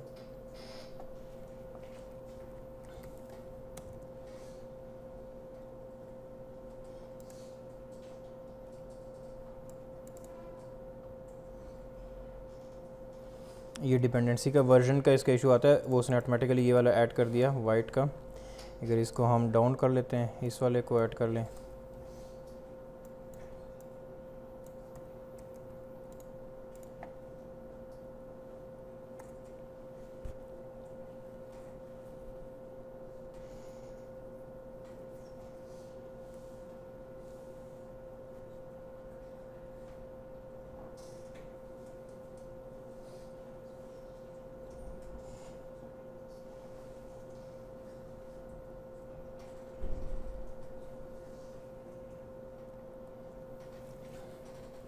ये जब तक चलता है। मैंने उस दिन एक ये वाला प्रोजेक्ट क्रिएट करता है, इसके package.json में कौन सा लिखा हुआ है, ये है, देखिए यहाँ पे ये वाला आ रहा है। तो उस वक्त हो गया था और हमारे पास अभी चेंज है, अभी हो जाएगा, हो गया। अब वर्जन का इशू आता है, वर्जन का बहुत ज़्यादा इशू आता है। आपके पास ये एरर्स आएंगे तो आपने उस जो आपकी जो पुरानी उसका वर्जन होता है उसके ऊपर आपने शिफ्ट करना होता है। ये हर वक्त इसका ये मसला होता है लारावेल के अंदर। कंपोजर्स क्या करते हैं, क्योंकि जो कंपोजर की कमांड होती है वो अपडेट नहीं होती, या वो अपडेट हो जाती हैं और उसकी जो पीछे रिपोजिटरी होती है वो अपडेटेड नहीं होती, तो वो कमांड तो अपडेट कर देते हैं, डॉक्यूमेंट नहीं अपडेट होता, रिपोजिटरीज अपडेट नहीं होती, उसकी वजह से वो एरर दे रहा होता है। तो अभी npm जब ये वाला हो गया, उसके बाद अब ये वाइट जो उसको मिल गया, अब नेक्स्ट हमने काम ये करना है कि उसको जो हमारा व्यू तो उसको कंपाइल करना है। तो npm रन डेव इसको चलाएंगे, उससे ये होगा कि आपके पास जो व्यू जेस था वो चल पड़ेगा। अब ये आपको बता रहा है कि कोई मसले मसाइल नहीं आए। इसको दोबारा से लॉगिन पे मैं क्लिक करूँगा तो भी आप देखोगे आपको लॉगिन का पेज नज़र आएगा। यहाँ पर ये थोड़ा सा स्लो होता है बिकॉज इसके अंदर बूटस्ट्रैप वगैरह की और जावास्क्रिप्ट की CDN यूज़ हुए हैं जो कि इंटरनेट से डाटा डाउनलोड करते हैं, उसकी वजह से थोड़ा सा फर्स्ट टाइम स्लो होता है। सो मैंने हमने क्या किया कि हमारे पास लॉगिन का पेज भी बन गया और उसके बाद हमारे पास रजिस्टर का पेज भी बन गया। तो ये बाय डिफ़ॉल्ट उसके अंदर ये कॉलम्स होते हैं, आप उसमें जाके खुद के भी ऐड कर सकते हो, मॉडल में ऐड करने पड़ेंगे, डाटाबेस के माइग्रेशन में ऐड करने पड़ेंगे, तो ये आप मल्टीपल इसके अंदर खुद के ऐड कर सकते हो, कॉलम्स उसको चेंज भी कर सकते हो। बाय डिफ़ॉल्ट यही है, अभी फ़िलहाल हम इसको यही रहने देते हैं। तो यहाँ तक हो गया हमारा लॉगिन का पेज, लॉगिन का और रजिस्टर का पेज बन गया एंड हमने डेटाबेस क्रिएट किया था, डेटाबेस को हमने कनेक्ट कर दिया इसके साथ। नेक्स्ट हमारे पास जो टास्क है दैट इज़ टू, अब हमारे पास 2 सर्वर चल रहे हैं, ये चल रहा है और एक ये npm का चल रहा है। इसका npm का फ़ायदा होता है कि जब अब ये चल रहा होता है तो आप जैसे ही वहाँ पे कोई चेंज करते हो ऑटोमेटिकली आपका यहाँ पे अपडेट हो जाता है। तो अगर अब मैं इस फाइल को बंद कर दूंगा फिर वो अपडेट नहीं होगा, आपको खुद रिफ़्रेश करना पड़ता है। तो ऑन सेव के ऊपर अगर आप चाहते हो कि वो खुद ही रिफ़्रेश हो मेरे वेबसाइट, तो फिर आप इसको ओपन रहने दो। तो एक न्यू यहाँ पे मैं ओपन करता हूँ और यहाँ पे मैं कमांड रन करता हूँ PHP आर्टिज़न माइग्रेट की। अब ये कमांड रन करने से क्या होगा कि वो डेटाबेस के अंदर मेरी सारी टेबल क्रिएट कर देगा। जो अभी फ़िलहाल हमारे पास एक यूज़र का टेबल है जो हमें ज़रूरत है, तो वो यूज़र का टेबल आपके डेटाबेस में गलत मैंने जगह पे कर दिया, इसको हमने इसमें करना था, इधर। अब ये आप देख सकते हो कि उसने जाकर टेबल्स क्रिएट कर दिए डेटाबेस के अंदर। तो उसको चेक करने के लिए आप डेटाबेस में जाएंगे एंड यू कैन सी के वहाँ पे जो हमारे पास था लारावेल, किधर गया, लारावेल सेक्शन 1 खाली था, तो ये अब यूज़र का टेबल उसने क्रिएट कर दिया, जिसमें जो माइग्रेशन का टेबल होता है उसके अंदर वो अपना ट्रैक रखता है कि कितने टेबल्स क्रिएटेड हैं और फाइल्स के अंदर कौन कौन से टेबल्स हैं। क्योंकि अगर मैं दोबारा से इसको रन करूँगा तो ये जैसे मैंने अब दोबारा रन किया तो मुझे कहेगा कि नथिंग टू माइग्रेट। अब उसको कैसे पता लगता है, वो उस टेबल से जाके पता लगता है कि मैंने कितने टेबल्स क्रिएट किए हैं, कितने नहीं क्रिएट किए, उसके साथ वो मैच करता है। तो ये यूज़र का टेबल बन गया और इसके अंदर सारी उसकी डाटा वगैरह सारा कुछ है। अब मुझे कुछ भी नहीं करना पड़ेगा और यहाँ पर जाके खाली रजिस्टर करना है। लेट्स सपोज मैंने नाम एंड पासवर्ड डाल दिया इसको, तो ये अभी ये क्या कर देगा, लॉगिन कर गया। अब ये लॉगिन हो गया। अब आप जाके इसको देख सकते हो, यहाँ पे वो एक बंदा ऐड हो जाएगा, ये इसका पासवर्ड है और ये इसके अंदर एक न्यू यूज़र ऐड हो जाता है। उसके अलावा आप ये इसका होम पेज है। पहले आपने देखा था कि रिसोर्सेज के अंदर खाली हमारे पास रिसोर्सेज के अंदर सिर्फ वेलकम का पेज था। तो जब हमने लारावेल की जो ऑथेंटिकेशन ऑथ की कमांड रन की है उसकी वजह से हमारे पास एक फ़ोल्डर बना, ये वाला लॉगिन का, रजिस्टर का, जिसके अंदर लॉगिन का जो पेज अभी आपको नज़र आया था वो ये था एंड जो आपको रजिस्टर का पेज नज़र आया था वो ये था।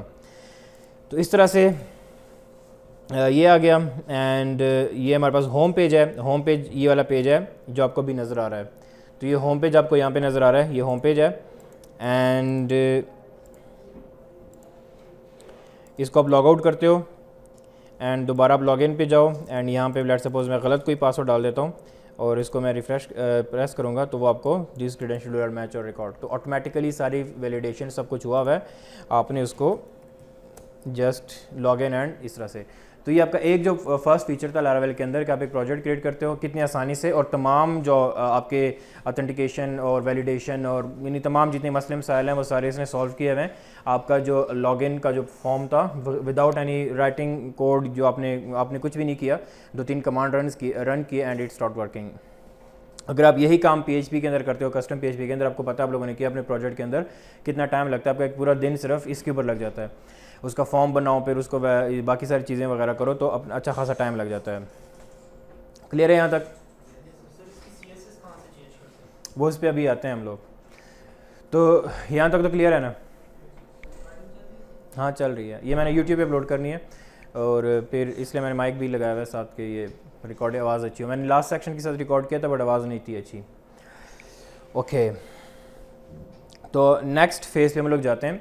नेक्स्ट फेज़ में जाने के लिए अभी हम क्या करते हैं, एक बेसिक क्राउड ऑपरेशन परफॉर्म करते हैं कि हम अपना एक कंट्रोलर क्रिएट करेंगे। कंट्रोलर क्रिएट करने को अपना एक व्यू क्रिएट करेंगे, मॉडल क्रिएट करेंगे और अपना कस्टम माइग्रेशन क्रिएट करेंगे जो कि जाके टेबल क्रिएट करेगा। तो सबसे पहले हम लोग क्या करते हैं कि एक कंट्रोलर क्रिएट करते हैं। मैं वही करता हूँ जो हमने कस्टम PHP के अंदर OB वाला किया था। एक OB को ऐड करेंगे जिसमें उसका सिर्फ 2 फील्ड्स होंगे, ज़्यादा लंबा नहीं करना बिकॉज फिर वो टाइम लग जाता है इसको करने में। तो एक OB का टेबल बनाऊंगा जिसके अंदर मैं सिर्फ उसके मार्क्स और वेटेज ऐड कर सकूं और वो जाकर डेटाबेस में ऐड हो जाएं, फिर मैं उसको वापस रीड कर सकूं और अपडेट भी मैं आपको दिखाता हूं कि अगर टाइम मिला so that I can update it as well. तो सबसे पहले जो टास्क होगा हमारा OB है, तो मैं OB कंट्रोलर बनाऊंगा। तो अपना कंट्रोलर क्रिएट करने के लिए मुझे क्या करना है, PHP artisan make and then colon controller. अब यहाँ तक तो हो गया। अब उसके आगे मुझे कंट्रोलर का, मैं इसका साइज़ बड़ा कर देता हूँ,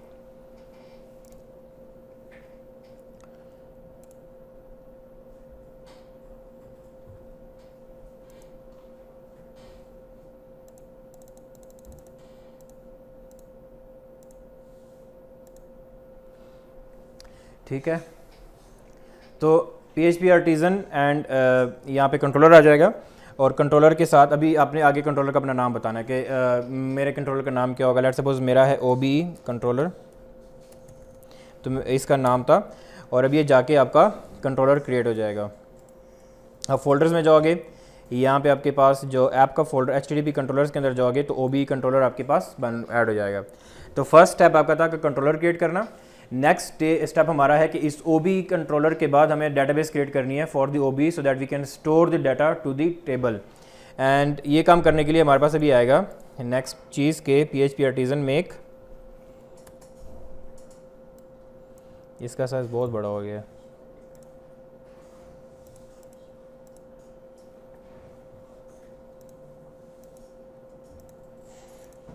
अच्छा, तो PHP आर्टिजन मेक मॉडल, अब यहाँ पे मॉडल होगा। पहले हमने कंट्रोलर लिखा था तो उसने जाके कंट्रोलर क्रिएट कर दिया। अब यहाँ पे मॉडल होगा, मॉडल को भी हमने नाम देना है, तो मैं इसको कह देता हूँ OBE नाम देता हूँ खाली उसको। लेकिन अब अगर मैं सिर्फ OBE लिख के इंटर करूँगा तो वो जाके सिर्फ मॉडल क्रिएट करेगा, उसका डेटाबेस का टेबल माइग्रेशन नहीं क्रिएट करेगा। माइग्रेशन क्रिएट करने के लिए मुझे -m साथ लगाना पड़ेगा। इसको एंटर किया तो हमारे पास अब 2 फाइल्स क्रिएट हुई होंगी, एक मॉडल्स के अंदर OBE के नाम से और एक डेटाबेस के अंदर माइग्रेशन के अंदर जाएंगे आपको तो यहाँ पे एक फ़ाइल मिलेगी ये OBE_table के नाम से। तो और इसमें जो लारावेल के अंदर जो एक चीज़ है, लेट्स सपोज आपने मैंने इसको कहा था कि OBE का टेबल बनाना है तो उसने OBES कर दिया, OBEs कर दिया, एक S बना दिया। तो लारावेल हमेशा क्या करता है कि जो आपका मॉडल होगा उसका प्लूरल क्रिएट कर देता है। लेट्स सपोज यूज़र था तो यूज़र के टेबल का नाम है यूज़र्स, यहाँ पे S लिखा हुआ है साथ, वो खुद ही S ऐड कर देता है, उसको प्लस कर देता है, एक प्लूरल वाला ऐड कर देता है उसको, सो दैट OBE था तो उसने OBEs कर दिया। तो वो एक आपका चेंज करने के लिए करता है कि जो आपने मॉडल का नाम रखा हुआ है आपका ये नाम ऑटोमेटिकली प्लस यानी उसका प्लूरल फॉर्म में इसको ऐड कर देता है। अब हमारे पास दूसरा स्टेप भी हो गया। फर्स्ट स्टेप में हमने कंट्रोलर क्रिएट किया, सेकंड स्टेप में हमने मॉडल क्रिएट किया और उस मॉडल के अगेंस्ट हमने जाके माइग्रेशन भी क्रिएट कर लिया। अब माइग्रेशन क्रिएट करने के बाद मुझे, क्योंकि अब ये तो खाली है एज इट इज़, अगर मैं इसको रन करूँगा तो डेटाबेस में जाके सिर्फ 2 ही टेबल्स कॉलम ऐड होंगे, एक created_at और एक updated_at। तो मुझे अपने भी ऐड करने, ID भी ऐड होगा।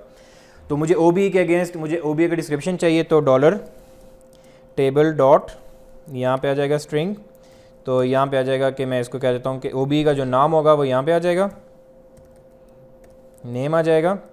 और नेक्स्ट हमारे पास अब नेम है तो नेम के साथ जैसे आपने कहा था कि हमने उसको कैसे करना है तो यहाँ पे 500 लिख दो तो ये 500 ही आ जाएगा। उसका जो टेबल के अंदर जो साइज़ होगा टेक्स्ट का वो वारचार जो साइज़ होगा 500 हो जाएगा। नेक्स्ट हमारे पास आ जाएगी उसकी वेटेज। तो वेटेज हमारे पास किस में होती है, डबल में होगी या इंटीजर या फ्लोट में होगी। तो अगर आपने डबल करना है डबल लिखो, अगर आपने इंटीजर करना है तो आप इंटीजर को ऐड कर दो यहाँ पे और उसके साथ आप इसकी वेटेज ऐड कर दो। तो अब इस तरह से मैंने अपने जो कॉलम्स होंगे ये मेरे कॉलम होंगे with along with data types, तो यहाँ पे मैंने क्रिएट किया। अब अगला स्टेप क्या है कि थर्ड स्टेप कि हमने इस टेबल को माइग्रेशन दोबारा से रन करनी है सो दैट ये जो न्यू टेबल हमने बनाया है ये भी जाके डेटाबेस में ऐड हो जाए। तो आपने इस पे जाना है और यहाँ पे PHP आर्टिजन माइग्रेट को दोबारा रन करना है। दोबारा रन करने के बाद डेटाबेस को आप रिफ़्रेश करोगे यहाँ पे तो आपको नज़र आ जाएगा OBE का टेबल और along with the name and weightage, तो यहाँ पे आ जाएगा। ये बहुत इजी है। जब आप अपने कस्टम PHP में जाके MySQL में चेंज करते हो तो आपके 1000 लांजे होते हैं, उसको आपने कभी प्राइमरी की सिलेक्ट करो फिर उसका साइज़ दो और एरर दे रहा होता है। तो यहाँ पे ये होता है कि आप वहाँ पे खुद जैसे आप वेरिएबल्स बनाते हो उस तरह से वेरिएबल्स बना के माइग्रेशन रन करो, ऑटोमेटिकली वो आपको यहाँ पे जनरेट कर देगा। उसके बाद अब हमारा नेक्स्ट काम क्या है कि हमने एक व्यू बनाना है, फॉर्म बनाना है कि हम OBE की डिस्क्रिप्शन और उसकी वेटेज लें और उसको डेटाबेस में सेव करें। उसके लिए हमें व्यू बनाना पड़ेगा। तो व्यू बनाने के लिए कोई कमांड नहीं है,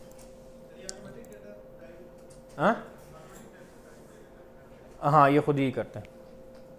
तो व्यू बनाने के लिए हमारे पास कोई कमांड नहीं है। तो ये अब जैसे home.php है तो मैं इस होम को ही कॉपी करता हूँ, सेव एज किया। अब मैं इसको बनाऊँगा कि OBE.blade.php होगा। तो .php नीचे ऑलरेडी सिलेक्टेड है तो उसको लिखने की ज़रूरत नहीं है। तो मैं OBE.blade करूँगा तो मुझे वो क्या कर देगा, एक डिफ़ॉल्ट OBE का नाम क्रिएट कर देगा। तो उसके कंटेनर में से जाके मैं ये कंटेनर को खाली रहने बाकी सारी चीज़ें डिलीट कर देता हूँ, खाली इसको ऐसे कर देता हूँ। तो व्यू क्रिएट कर लिया, लेकिन इस व्यू को ओपन करने के लिए मैं मॉडल चाहिए होगा, तो सॉरी राउट चाहिए होगा।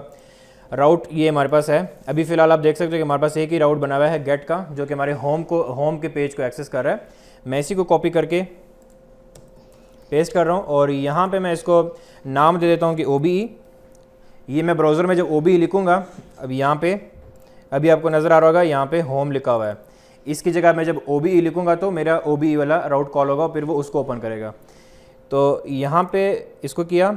अब यहाँ पे कंट्रोलर है, ये होम का था तो होम कंट्रोलर में था, हमने अपना OBE का कंट्रोलर बनाया हुआ है तो हम OBE कंट्रोलर लिखेंगे OBE। और आप कंट्रोलर का स्पेलिंग आपने चेक करने के सही इसके साथ मैच करें। OBE controller class and index. Index basically क्या होगा कि OBE के कंट्रोलर में जाके इंडेक्स के फंक्शन को उसने रन करना है। जैसे कि होम कंट्रोलर में जाके उसने इंडेक्स के फंक्शन को रन किया था। जैसे मैं अगर जाता हूँ तो होम कंट्रोलर में इंडेक्स का फंक्शन था जिसने होम के अंदर वो जो होम वाला पेज था, व्यू था ये वाला, ये इसको रिटर्न कर रहा था।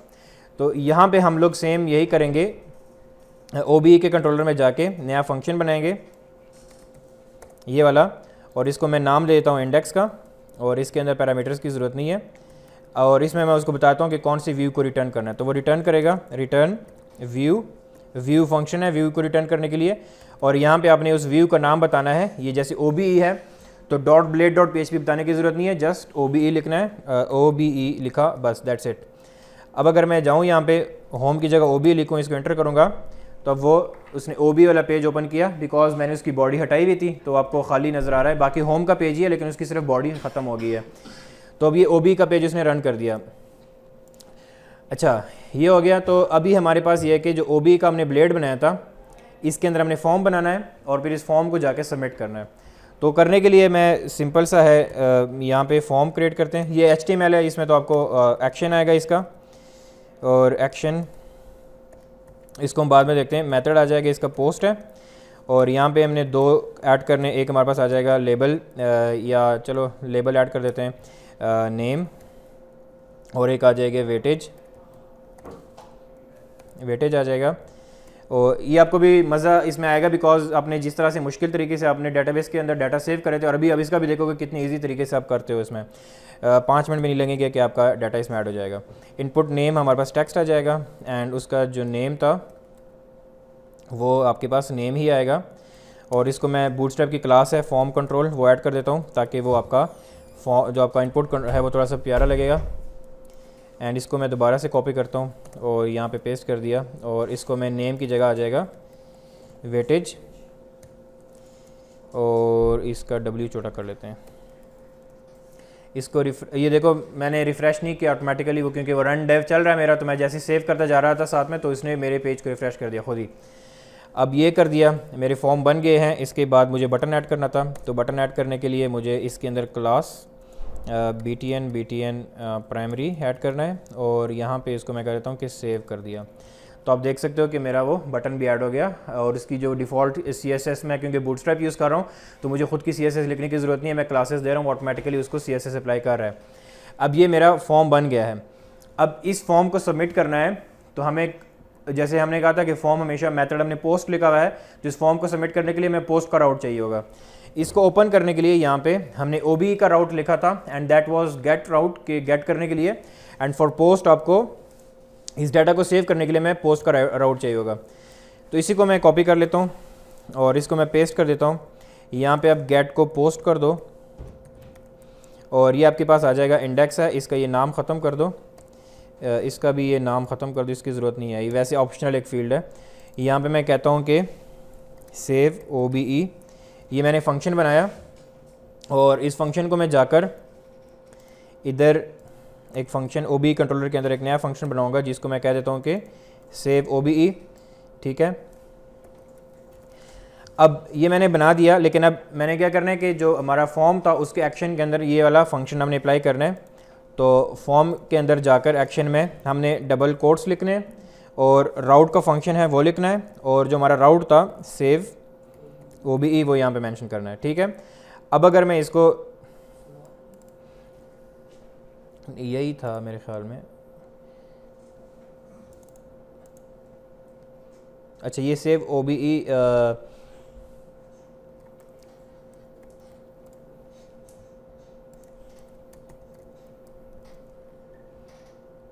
अब ये एरर दे रहा है, वो कह रहा है कि OBE का जो राउट था वो मिला नहीं है। तो लारावेल के अंदर फ़र्क है थोड़ा सा, जब हम लोग बनाते हैं ना इस तरह से, ये मैंने बनाया, ये मेरे पास गेट जो मैंने बनाया था ये URL है, URL का अलग फंक्शन होता है, वो URL को रीड करने के लिए राउट की जगह हम URL का फंक्शन रीड करते हैं, बट इसको पोस्ट करने के लिए आपको राउट बनाना पड़ता है। राउट थोड़ा सा डिफरेंट होता है, वो ऐसा ही होता है बट थोड़ा सा डिफरेंट इस तरह से होता है कि मैं इस एरे को कट करता हूँ, ये ऐसे होगा, यहाँ पे आ जाएगा यूजेस, इसको हम बताएंगे कि हमने कंट्रोलर कौन सा यूज़ करना है, और कंट्रोलर यूज़ करने के लिए आपको ये पूरा यहाँ से कॉपी करके इधर पेस्ट कर दिया और यहाँ पे ये कर, अब उसके अंदर एज़ इसको कोई भी नाम दे दो, ये बेसिकली ऑप्शनल एक फील्ड है, तो ये वाला सेम नाम दे दो इसको, ये वाला,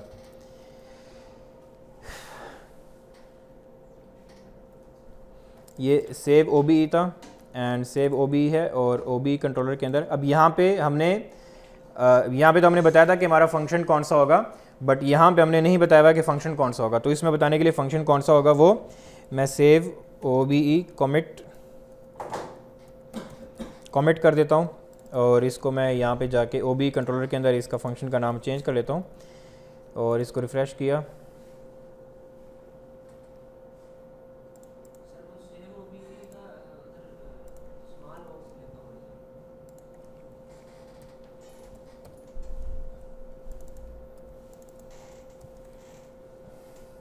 ठीक हो गया, तो राउट इस तरह से बन गया हमारा, ये राउट है, और जो यूआरएल होता है उसको बनाने का तरीका, ऊपर जो गेट वाला था वो यूआरएल था और जो राउट बनाना था वो थोड़ा सा डिफरेंट था, सेम ही है बट थोड़ा सा मामूली सा फ़र्क था। अच्छा, यहाँ तक हो गया, हमने गेट भी बनाया, व्यू उसका क्रिएट कर दिया, फॉर्म क्रिएट कर दिया, अब हमने पोस्ट करना था तो पोस्ट के लिए भी राउट क्रिएट कर दिया। अब क्या होगा, जब मैं इस फॉर्म को सबमिट करूँगा तो वो जाके इस फंक्शन के पास आएगा, और इस फंक्शन के अंदर हमने फॉर्म का डाटा वेरिएबल जो हमारे हैं नेम वगैरह या वेटेज उसको गेट करके डाटाबेस में सेव करना है, यही करना है। लेकिन अब इसको जब मैं सबमिट करूँगा इस फॉर्म को, तो यहाँ पे 419 का एरर आ गया, पेज एक्सपायर्ड का एरर आ गया। ये क्यों आया? बिकॉज ऑफ दी टोकन के लारावेल के अंदर आप फॉर्म को डायरेक्टली सबमिट नहीं कर सकते, आपको यहाँ पे CSRF टोकन जनरेट करना पड़ता है फॉर दी सिक्योरिटी पर्पजेज। सो अगर कोई बंदा पोस्टमैन के थ्रू यहाँ पे इंस्पेक्ट एलिमेंट करके तमाम आपके एक्शन को भी पता कर ले, आपके वेरिएबल्स को भी पता कर ले, लेकिन उसको अगर टोकन की नहीं पता तो वो टोकन के बगैर इस फॉर्म को सबमिट नहीं कर सकता। तो यहाँ पे आपको टोकन ज़रूरी चाहिए होता है, without token you cannot submit your form. यहाँ पे आपके पास क्या होगा, फॉर्म के अंदर जाकर कुछ भी नहीं करना, सिर्फ एक फंक्शन है इसका, कहीं पे भी लिखो यहाँ पे @CSRF और ये ब्रैकेट्स डाल दिए, बस। ये करने के बाद दोबारा ये खुद ही रिफ़्रेश हो गया, इसको मैं सेव करूँगा तो वो जाके OB के फंक्शन के ऊपर चला गया। आपको यकीन दिलाने के लिए कि उसी फंक्शन पे गया है, आप यहाँ पे सिर्फ कोई भी इको कर दो, कोई चीज़ इको कर दो, इसको लिखा एंड इसको दोबारा से रिफ़्रेश करो तो आपको नज़र आ जाएगा उस फंक्शन पे चला गया। यहाँ तक तो हो गया। The question is how you are going to get the data from the form into this function. के अब PHP के अंदर तो हम लोग $_ पोस्ट करते थे तो वहाँ से हमारे पास वेरिएबल का डाटा आ जाता था, बट यहाँ पे कैसे करोगे? आसान तरीका है, आपने यहाँ पे देखा होगा रिक्वेस्ट का, यहाँ पे ऑलरेडी एक लाइब्रेरी ऐड हुई है, तो आपने लाइब्रेरी का रिक्वेस्ट का यहाँ पे एक वेरिएबल बनाना है, रिक्वेस्ट एंड $और कर दो, कुछ भी कर दो। अब जो ऑटोमेटिकली लारावेल क्या करता है कि जो आपका रिक्वेस्ट $और है, हमारे फॉर्म के अंदर जितना भी डाटा था वो इस $और के अंदर आ गया। तो लेट्स सपोज अगर आपने इको करना है नेम को $और डॉट या एरो नेम, तो जो फॉर्म के अंदर हम लोग नेम लिखेंगे यहाँ पे, लेट्स सपोज शाम लिखे, उसको सेव किया तो वो मुझे वहाँ पे मिल जाएगा। इस तरह से अगर आपने वेटेज को करना है तो आपको वेटेज भी वहाँ पे मिल जाएगी, जिसका मतलब है कि हमारे पास फॉर्म से डाटा भी आ गया। अब जो लास्ट पार्ट है सेव करना, कि अब इस डाटा को हमने लिया है, इसको जाके डेटाबेस में सेव करना है। तो डेटाबेस में सेव करना इसका बहुत आसान है, जैसे आप लोग ऊप के अंदर ऑब्जेक्ट बनाते थे, एग्जैक्टली सेम वे आपने एक ऑब्जेक्ट बनाना है, किसका? मॉडल का। तो कौन से मॉडल का बनाएंगे? HTTP में गए और इसको बंद करते हैं, ये मॉडल्स हैं। मॉडल के अंदर हमारे पास OB मॉडल का ऑब्जेक्ट बनाएंगे और उस मॉडल के अंदर हम लोग डाटा सेव करेंगे जैसे हम ऊप में करते थे, और ऑटोमेटिकली वो जाके डेटाबेस में सेव हो जाएगा। तो मॉडल को यूज़ करने के लिए पहले आपको इसको इंपोर्ट करना पड़ेगा, यहाँ पे यूज़ करना पड़ेगा। तो आसान है उसका, use app models and OBE, जो हमारे मॉडल का नाम था वो यूज़ किया। यहाँ पे आपने $O = न्यू OBE किया, $O डॉट जो उसका फर्स्ट है name = $R dot name, and इसी तरह से यहाँ पे वेटेज आ जाएगी, वेटेज, एंड यहाँ पे आ जाएगा $, ये वाली जो वेटेज है ये आ जाएगी। और उसके बाद आपने इसको क्या कर दिया, ओ डॉट सेव कर दिया और यहाँ पे रिटर्न, यानी उस पेज पे वापस रीडायरेक्ट करने के लिए कि सेव करने के बाद उसी पेज पे आ जाए, तो रिटर्न रीडायरेक्ट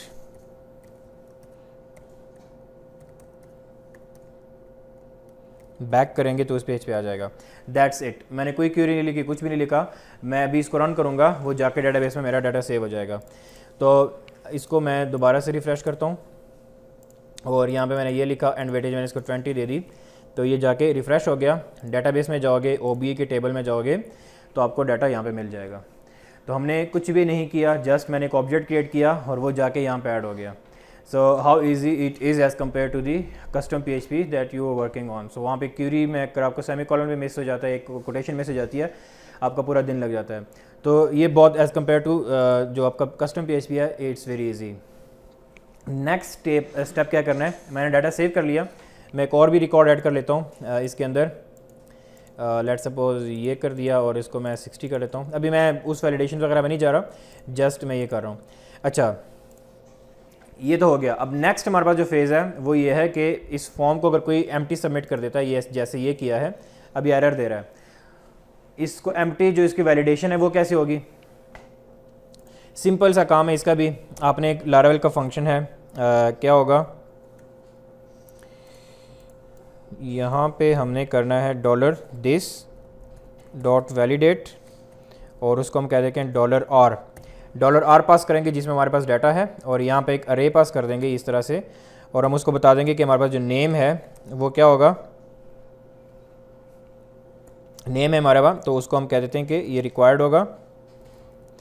और उसके बाद हमारे पास जो अगला है वेटेज है, तो वेटेज भी क्या होगा, रिक्वायर्ड होगा।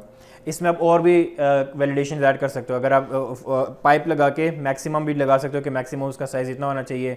और लेट्स सपोज अगर मैं यहाँ पे रिक्वायर्ड के साथ यहाँ पे लगाऊँ कि मैक्स इसके साथ लगाऊँ और उसको मैं कह दूँ 2, तो ये 2 करैक्टर से ज़्यादा नहीं अलाउ करेगा उसको। और इस तरह से अगर मैं यहाँ पे लिखूँ कि यूनिक लिखूँ मैं यहाँ पे, और इसके साथ मैं लिखूँ यूज़र्स, तो अब ये नेम क्या होगा कि जो यूज़र्स का टेबल है या जो मेरा OBE का टेबल है, कोई भी टेबल होगा, यूज़र्स बेसिकली, या जो मैंने लिखा है यहाँ पे OBEs भी लिख सकते हो, OBEs भी लिख सकते हो। ये टेबल का नाम, इसका मतलब ये होगा कि जो नेम होगा ना पूरे टेबल में यूनिक होगा। एक दफ़ा जब आपने इसकी एंट्री कर दी, दूसरा बंदा उसको सेम नेम के साथ जनरेट नहीं कर सकता। ये हम ईमेल्स के लिए यूज़ कर सकते हैं और फ़ोन नंबर के लिए यूज़ कर सकते हैं, तो उस काम के लिए हम यूज़ कर सकते हैं। अच्छा, अब तो ये क्रैश हो गया था। अब अगर मैं दोबारा इसको जाके करूँ और इसको रिफ़्रेश करूँगा, अब ये क्रैश नहीं होगा, लेकिन यहाँ पे क्योंकि वो भी पीछे वैलिडेशन है उसकी, तो वो वैलिडेशन वाले जो एरर्स हैं वो हमें डिस्प्ले कराने पड़ेंगे फ्रंट के ऊपर। तो वैलिडेशन एरर डिस्प्ले कराने के लिए इसका कोड होता है, मुझे ज़बानी याद नहीं है, मैं एक मिनट, एक तो टाइपिंग नहीं हो रही आज मुझसे। लारावेल वैलिडेशन, ये वैलिडेशन आ जाएगा,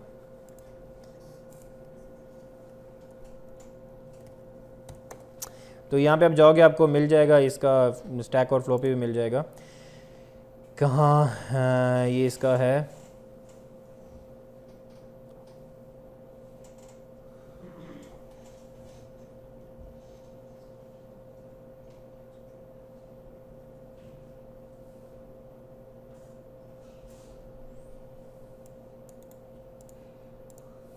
जो हमारा फॉर्म था OBE का ब्लेड, इसके ऊपर यहाँ पे मैं फॉर्म के ऊपर इसको प्लेस कर देता हूँ। बस ये इसको एज इट इज़ आपने पेस्ट करना है, और इसको अगर मैं सबमिट करूँगा तो अभी वो उसने एरर डिस्प्ले करना शुरू कर दिया कि आपका नाम रिक्वायर्ड है और वेटेज रिक्वायर्ड है। और इसको थोड़ा सा आप कर सकते हो, उसके अंदर आप क्लास डाल दो अलर्ट, और अलर्ट यहाँ पे मैं डाल देता हूँ कि वार्निंग की, तो ये होगा। अब मैं दोबारा सेव करूँगा तो वो मुझे इस तरह से बताएगा कि आपके एरर्स हैं वो उसको फॉर्म को फिल करने के लिए। तो इस तरह से सिंपल से आसानी से मैंने वैलिडेशन कर दी सारे अपने इनपुट फील्ड्स की, तो ऑटोमेटिकली आपकी वैलिडेशन भी होगी है। नेक्स्ट जो मैं बोर तो नहीं हो रहे ना आप लोग, तो नेक्स्ट जो अभी वो भी आसान चीज़ है, वो भी आपको दिखा दूँ कि बेसिकली मेरा मकसद था कि पूरा CRUD ऑपरेशन आपके सामने रन कर दूँ ना। तो एक तो मैंने सेव कर दिया, अब इसको डिस्प्ले करना है। तो डिस्प्ले कैसे करेंगे, डाटाबेस से डाटा लेंगे कैसे, लेना इसका जो डाटाबेस से आपने डाटा जो रिट्रीव करना है वो भी बहुत ईजी है। तो आप देख सकते हो कि हमारे पास जो हमारा जो ये OBE का जो पेज जैसे ओपन होगा तो उसी वक्त हमारे पास डाटाबेस से डाटा आना चाहिए। तो वो कब होगा, जब मैं इस पेज को ओपन करूंगा तो यहाँ पे टेबल में डाटा आना चाहिए जो मेरे पास ऑलरेडी डाटाबेस में पड़ा हुआ है।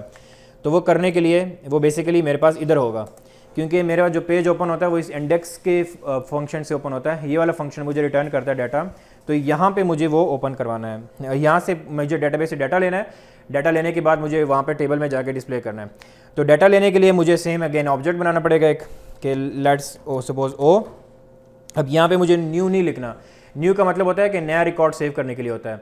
जब आपने पुराना रिकॉर्ड निकालना हो तो आपने से डायरेक्ट ओ बी लिखना है, और उसके साथ अगर मैं ऑल लिखूँगा तो ऑल का मतलब ये होगा कि डेटाबेस में तमाम डाटा जितना भी पड़ा है मुझे दे दो। एंड अगर मैं यहाँ पे लिख देता हूँ कि वेयर लिखता हूँ और मैं कहता हूँ कि वेयर नेम है, और यहाँ पे मैं लिख देता हूँ कि एहतिशाम, एग्जांपल दे रहा हूँ खाली वेयर क्लॉज की ना, तो मैंने कोई वेयर क्लॉज लगा दिया। एंड देन मैं उसको कह देता हूँ कि अगर मुझे फर्स्ट रिकॉर्ड खाली फर्स्ट रो चाहिए तो यहाँ पे फर्स्ट लिखूँगा तो मुझे सिर्फ पहला रिकॉर्ड देगा। अगर मुझे तमाम डाटा चाहिए इस ये जो मैंने वेयर क्लॉज लगाई है और इसके अगेंस्ट तमाम डाटा चाहिए जितना भी मेरे पास डाटाबेस में पड़ा हुआ है, तो मैं यहाँ पे गेट लगाऊंगा तो इसे आ जाएगा। लेकिन फ़िलहाल मुझे सब चाहिए, तो इधर मुझे करना है ऑल। तो ऑल से क्या होगा कि जितना भी डाटा उस टेबल में पड़ा होगा सारा का सारा मेरे पास आ जाएगा। और उसके बाद अब ये तो मैंने डाटा ले लिया, इस व्यू को पास करने के लिए वो डाटा आपको यहाँ पे पास करना है। ऐसे मैं इसको कोई लेट्स सपोज डाटा के वेरिएबल दे देता हूँ, एक व्यू को मैंने $O पास कर दिया।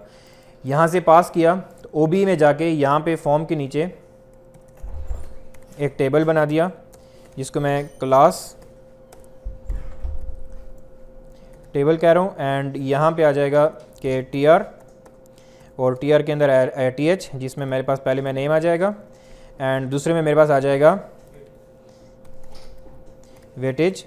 एंड उसके बाद मुझे फॉर ईच लूप लगाना है। तो मैंने आपको कहा था कि फॉर ईच लूप जैसे PHP में लगाते हैं वैसे ही लगाएंगे, लेकिन यहाँ पे ब्लेडिंग हम यूज़ करें तो उसमें आसान काम यह है कि आपने सिर्फ @ फॉर ईच एंड ये आ जाएगा, और इसको बंद कैसे करेंगे @ एंड फॉर ईच लगाएंगे तो ये बंद हो जाएगा। और यहाँ पे $data एज $D, और उसके बाद मैं यहाँ पे अपना, अब मुझे कोई वो ब्रेक नहीं करना पड़ रहा, कुछ भी नहीं करना पड़ रहा, उसके बीच में मैं अपना HTML लिख देता हूँ TR, एंड TR के अंदर यहाँ पे आ जाएगा TD, एंड TD के अंदर यहाँ पे मुझे डाटा डिस्प्ले करने के मैं आपको कहा था कि डबल कोट्स चाहिए होते हैं, तो डबल कोट्स $D.name, एंड अगले में आ जाएगा वेटेज। तो यहाँ पे आपके पास आ रहा है। वेटेज क्यों नहीं आ रही, उसकी स्पेलिंग हमने गलत लिखी है, क्या किया है,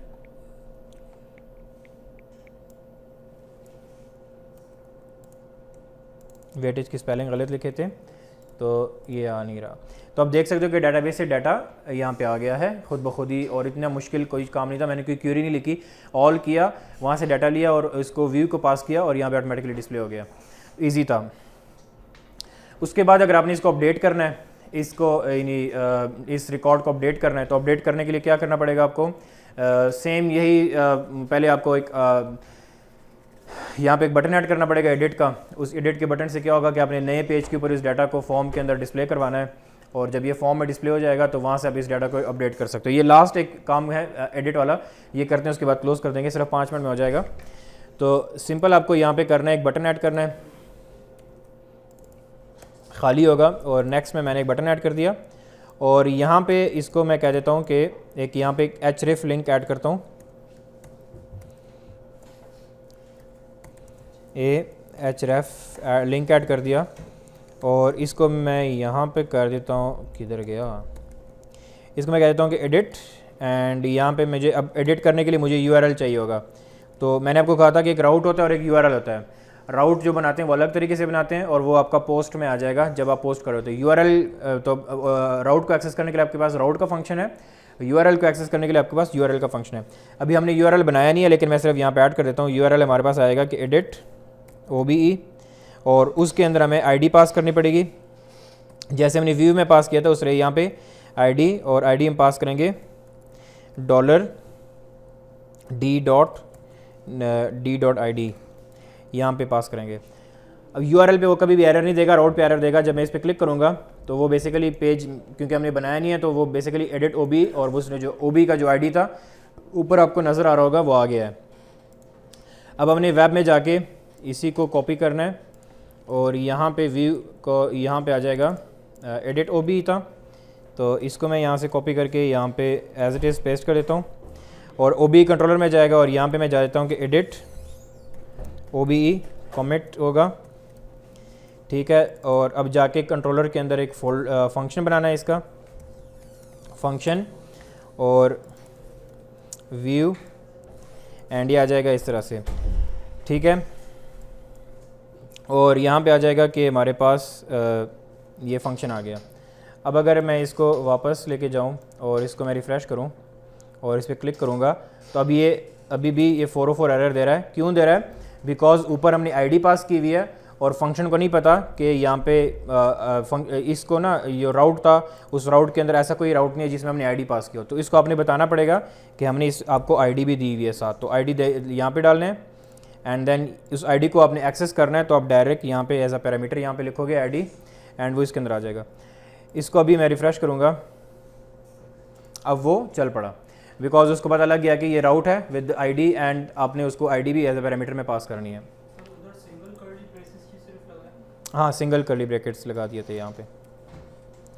अच्छा, अब एडिट ओबी में पहुँच गया था, उसको आईडी भी मिल गई थी। आप इसमें जाके इको करोगे आईडी तो आपको वही आईडी मिलेगी जो आपको ऊपर ब्राउज़र में मिली थी, ठीक है। अब हमने क्या करना है कि जो हमारा ob.blade था इसको मैं फ़ाइल सेव एज़ करके edit_ob.blade कर देता हूँ और उसके अंदर ये जो हमारा टेबल होगा, टेबल की ज़रूरत नहीं है, इसको मैं ख़त्म कर देता हूँ और ये हमारे पास रिफ़्रेश हो जाएगा। तो इसको रिफ़्रेश किया, अब ये वैसे ही आएगा बिकॉज़ हमने बना तो दिया लेकिन यहाँ पे रिटर्न नहीं किया। तो रिटर्न व्यू, यहाँ पे edit_ob, तो रिफ़्रेश करेंगे यहाँ पे, ये मेरे पास एग्जैक्टली फॉर्म वही बन गया। अब हमने क्या करना है कि क्योंकि ये एडिट का फॉर्म है तो यहाँ पे डिफ़ॉल्ट में आपके पास वो वैल्यू आनी चाहिए जो पुरानी वैल्यू है। तो पुरानी वैल्यू लाने के लिए आपको यहाँ पे डेटाबेस से डाटा लेना पड़ेगा एंड वो कैसे लेंगे, इसी को मैं कॉपी कर रहा हूँ और इसका अब बेसिकली जब ये आप ये वाला फंक्शन लगाते हो इसका मतलब है कि डेटाबेस से तमाम डाटा उठाएगा, लेकिन अभी हमें सिर्फ एक चाहिए जो हमारे आईडी के अगेंस्ट आ रहा है ऊपर से। तो वो डाटा चाहिए गेट करने के लिए फाइंड और $id, इससे क्या होगा कि वो मुझे खाली वो वाला रिकॉर्ड देगा जो जिसको मैंने ओपन किया है, उसमें आ जाएगा। इसको मैं इसमें पास कर देता हूँ एज अ डाटा और यहाँ पे आ जाएगा $O, ठीक है। एंड इधर गया, यहाँ पे नेम था, इसकी वैल्यू में $data.name एंड सिमिलरली जो दूसरे था वेटेज था, इसकी वैल्यू में $data.weightage। तो वो डाटा ऑटोमेटिकली इसमें आ गया, पहले से फील्ड हो गया, उसमें फीड हो गया फॉर्म के अंदर। अभी हमने क्या करना है कि इस फॉर्म को जब हम सबमिट करेंगे तो वो जाके इस डाटा को खाली एडिट करना है। तो एडिट करने के लिए अब ये होगा कि हमने एक राउट बनाना है, ये पोस्ट का ही राउट होगा। इसको मैं कॉपी करता हूँ और यहाँ पे आ जाएगा, ये सेव की जगह होगा एडिट और इधर भी एडिट और इधर आपके पास आ जाएगा कमिट, ठीक हो गया। सिर्फ इस राउट को यहाँ से उठा के जो एडिट ओबी था यहाँ पे अपडेट करना है, बाकी कुछ भी नहीं करना। अब अगर मैं इसको जाके रिफ़्रेश करके सबमिट करता हूँ तो ये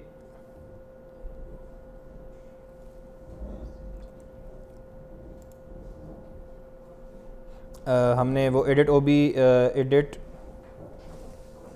अच्छा वो हमने फंक्शन नहीं बनाया, ये वाला कंट्रोलर में गए, यहाँ पे फंक्शन बनाएंगे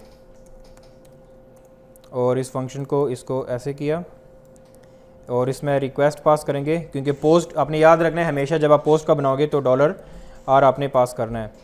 तो इसको रिफ़्रेश करते हैं और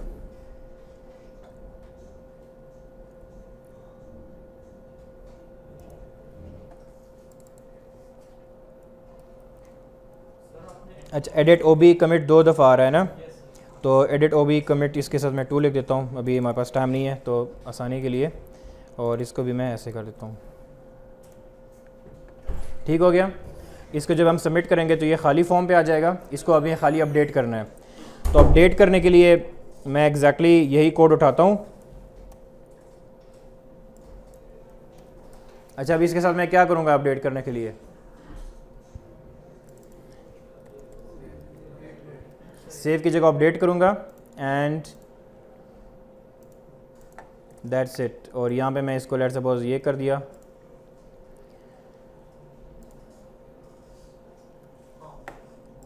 क्या गलती की हम लोगों ने, न्यू नहीं आएगा, बिकॉज न्यू नए रिकॉर्ड के लिए होता है, पुराना ओ बी होगा और उस ओ बी को हमने फाइंड भी करना है क्योंकि हमारे पास हमें रिकॉर्ड पुराना फाइंड करके उसको करना है। तो यहाँ पे आ जाएगा new O B dot find और $r.id जो हमने ID पास करनी है, और $r.id हमने पास नहीं की हुई, तो यहाँ पे जाके एक हिडन फोल्डर बनाओ, हिडन आइटम बनाओ, इनपुट टाइप हिडन, एंड इसकी जो नेम होगा वो ID होगा, एंड देन वैल्यू में आ जाएगा $data.id। तो इस पे जाके आपको पहले रिफ़्रेश करना है और अभी मैं कुछ टाइप करूँगा, हो गया। तो इतनी आसानी से वो अपडेट हो गया। तो ये तमाम था लारावेल का इंट्रोडक्शन, जो ये भी बिल्कुल बेसिक है, लेकिन आपको फ़र्क का पता लग गया होगा कि कितना ज़्यादा फ़र्क है जब आप कस्टम में काम करते हो और जब आप लारावेल पे काम करते हो। लारावेल के और भी अंदर एडवांस फीचर्स हैं, बहुत ज़्यादा चीज़ें हैं जो कि आप चेक कर सकते हो, और इसमें यह कि इसमें बहुत सारी चीज़ें हैं जो कि लाइब्रेरीज़ हैं, सारी चीज़ें वो आपको साथ साथ एक्सप्लोर करनी पड़ेंगी। बट दिस इज़ दी यहाँ पर इंट्रोडक्टरी सेशन है। इस वीडियो को मैं यूट्यूब पे अपलोड कर दूँगा, आपके साथ शेयर कर दूँगा, और इसमें ये होगा कि आप इसको बार बार देखोगे तो एक दफ़ा आप जो मैंने फ़्लो रन किया, इस फ़्लो को आप 2-3 दफ़ा खुद से रन करोगे ना, आपको आपका प्रैक्टिस इस पे हो जाएगी। देन आप एडवांस चीज़ें सर्च करोगे, डॉक्यूमेंटेशन, ट्यूटोरियल्स वगैरह, तो आपको सारी चीज़ें पता लग जाएगी।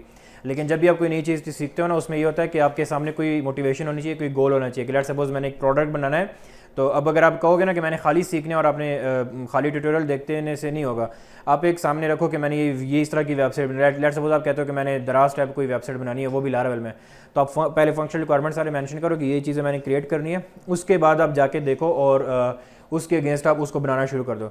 तो जो आपकी रिक्वायरमेंट होगी, जो चीज़ आपको पता होगा वो आप कर लोगे, जो चीज़ नहीं पता होगा आप गूगल पे सर्च करोगे, आपको वहाँ से पता लग जाएगा और आप उसको इम्प्लीमेंट कर लोगे। तो शुरू में आपके बैड प्रैक्टिसेस होंगी, but with the passage of time जब आप आराम से इसको आप सीख पाओगे और आपकी चीज़ें इंप्रूव होना शुरू हो जाएगी। तो जो आपके इंडस्ट्री में जो काम होता है वो लारावेल पे होता है, वो कस्टम PHP पे नहीं होता। मैंने आपको जस्ट आइडिया दिया है, इसको आप आगे जाके एक्सप्लोर कर सकते हो। कस्टम PHP का आना ज़रूरी है, अगर आपको नहीं पता देन आप इस पे नहीं आ पाओगे, इसको नहीं कर पाओगे। अभी जो सिर्फ हमने CRUD ऑपरेशन रन किए, इसके अंदर चीज़ें होती हैं, क्यूरीज़ का आपको पता होना चाहिए, जॉइंट्स का पता होना चाहिए, और इसके अंदर वैलिडेशन, अभी ये कस्टम वैलिडेशन है, बाकी रिपोर्ट्स वगैरह जनरेट करना, कुछ खुद के वैलिडेशन करना, जावास्क्रिप्ट करना, एजेक्स करना, इसके साथ हज़ारों चीज़ें जो टाइम मिलेगा तो कर लेंगे, आप खुद इसको एक्सप्लोर कर सकते हो। ठीक है।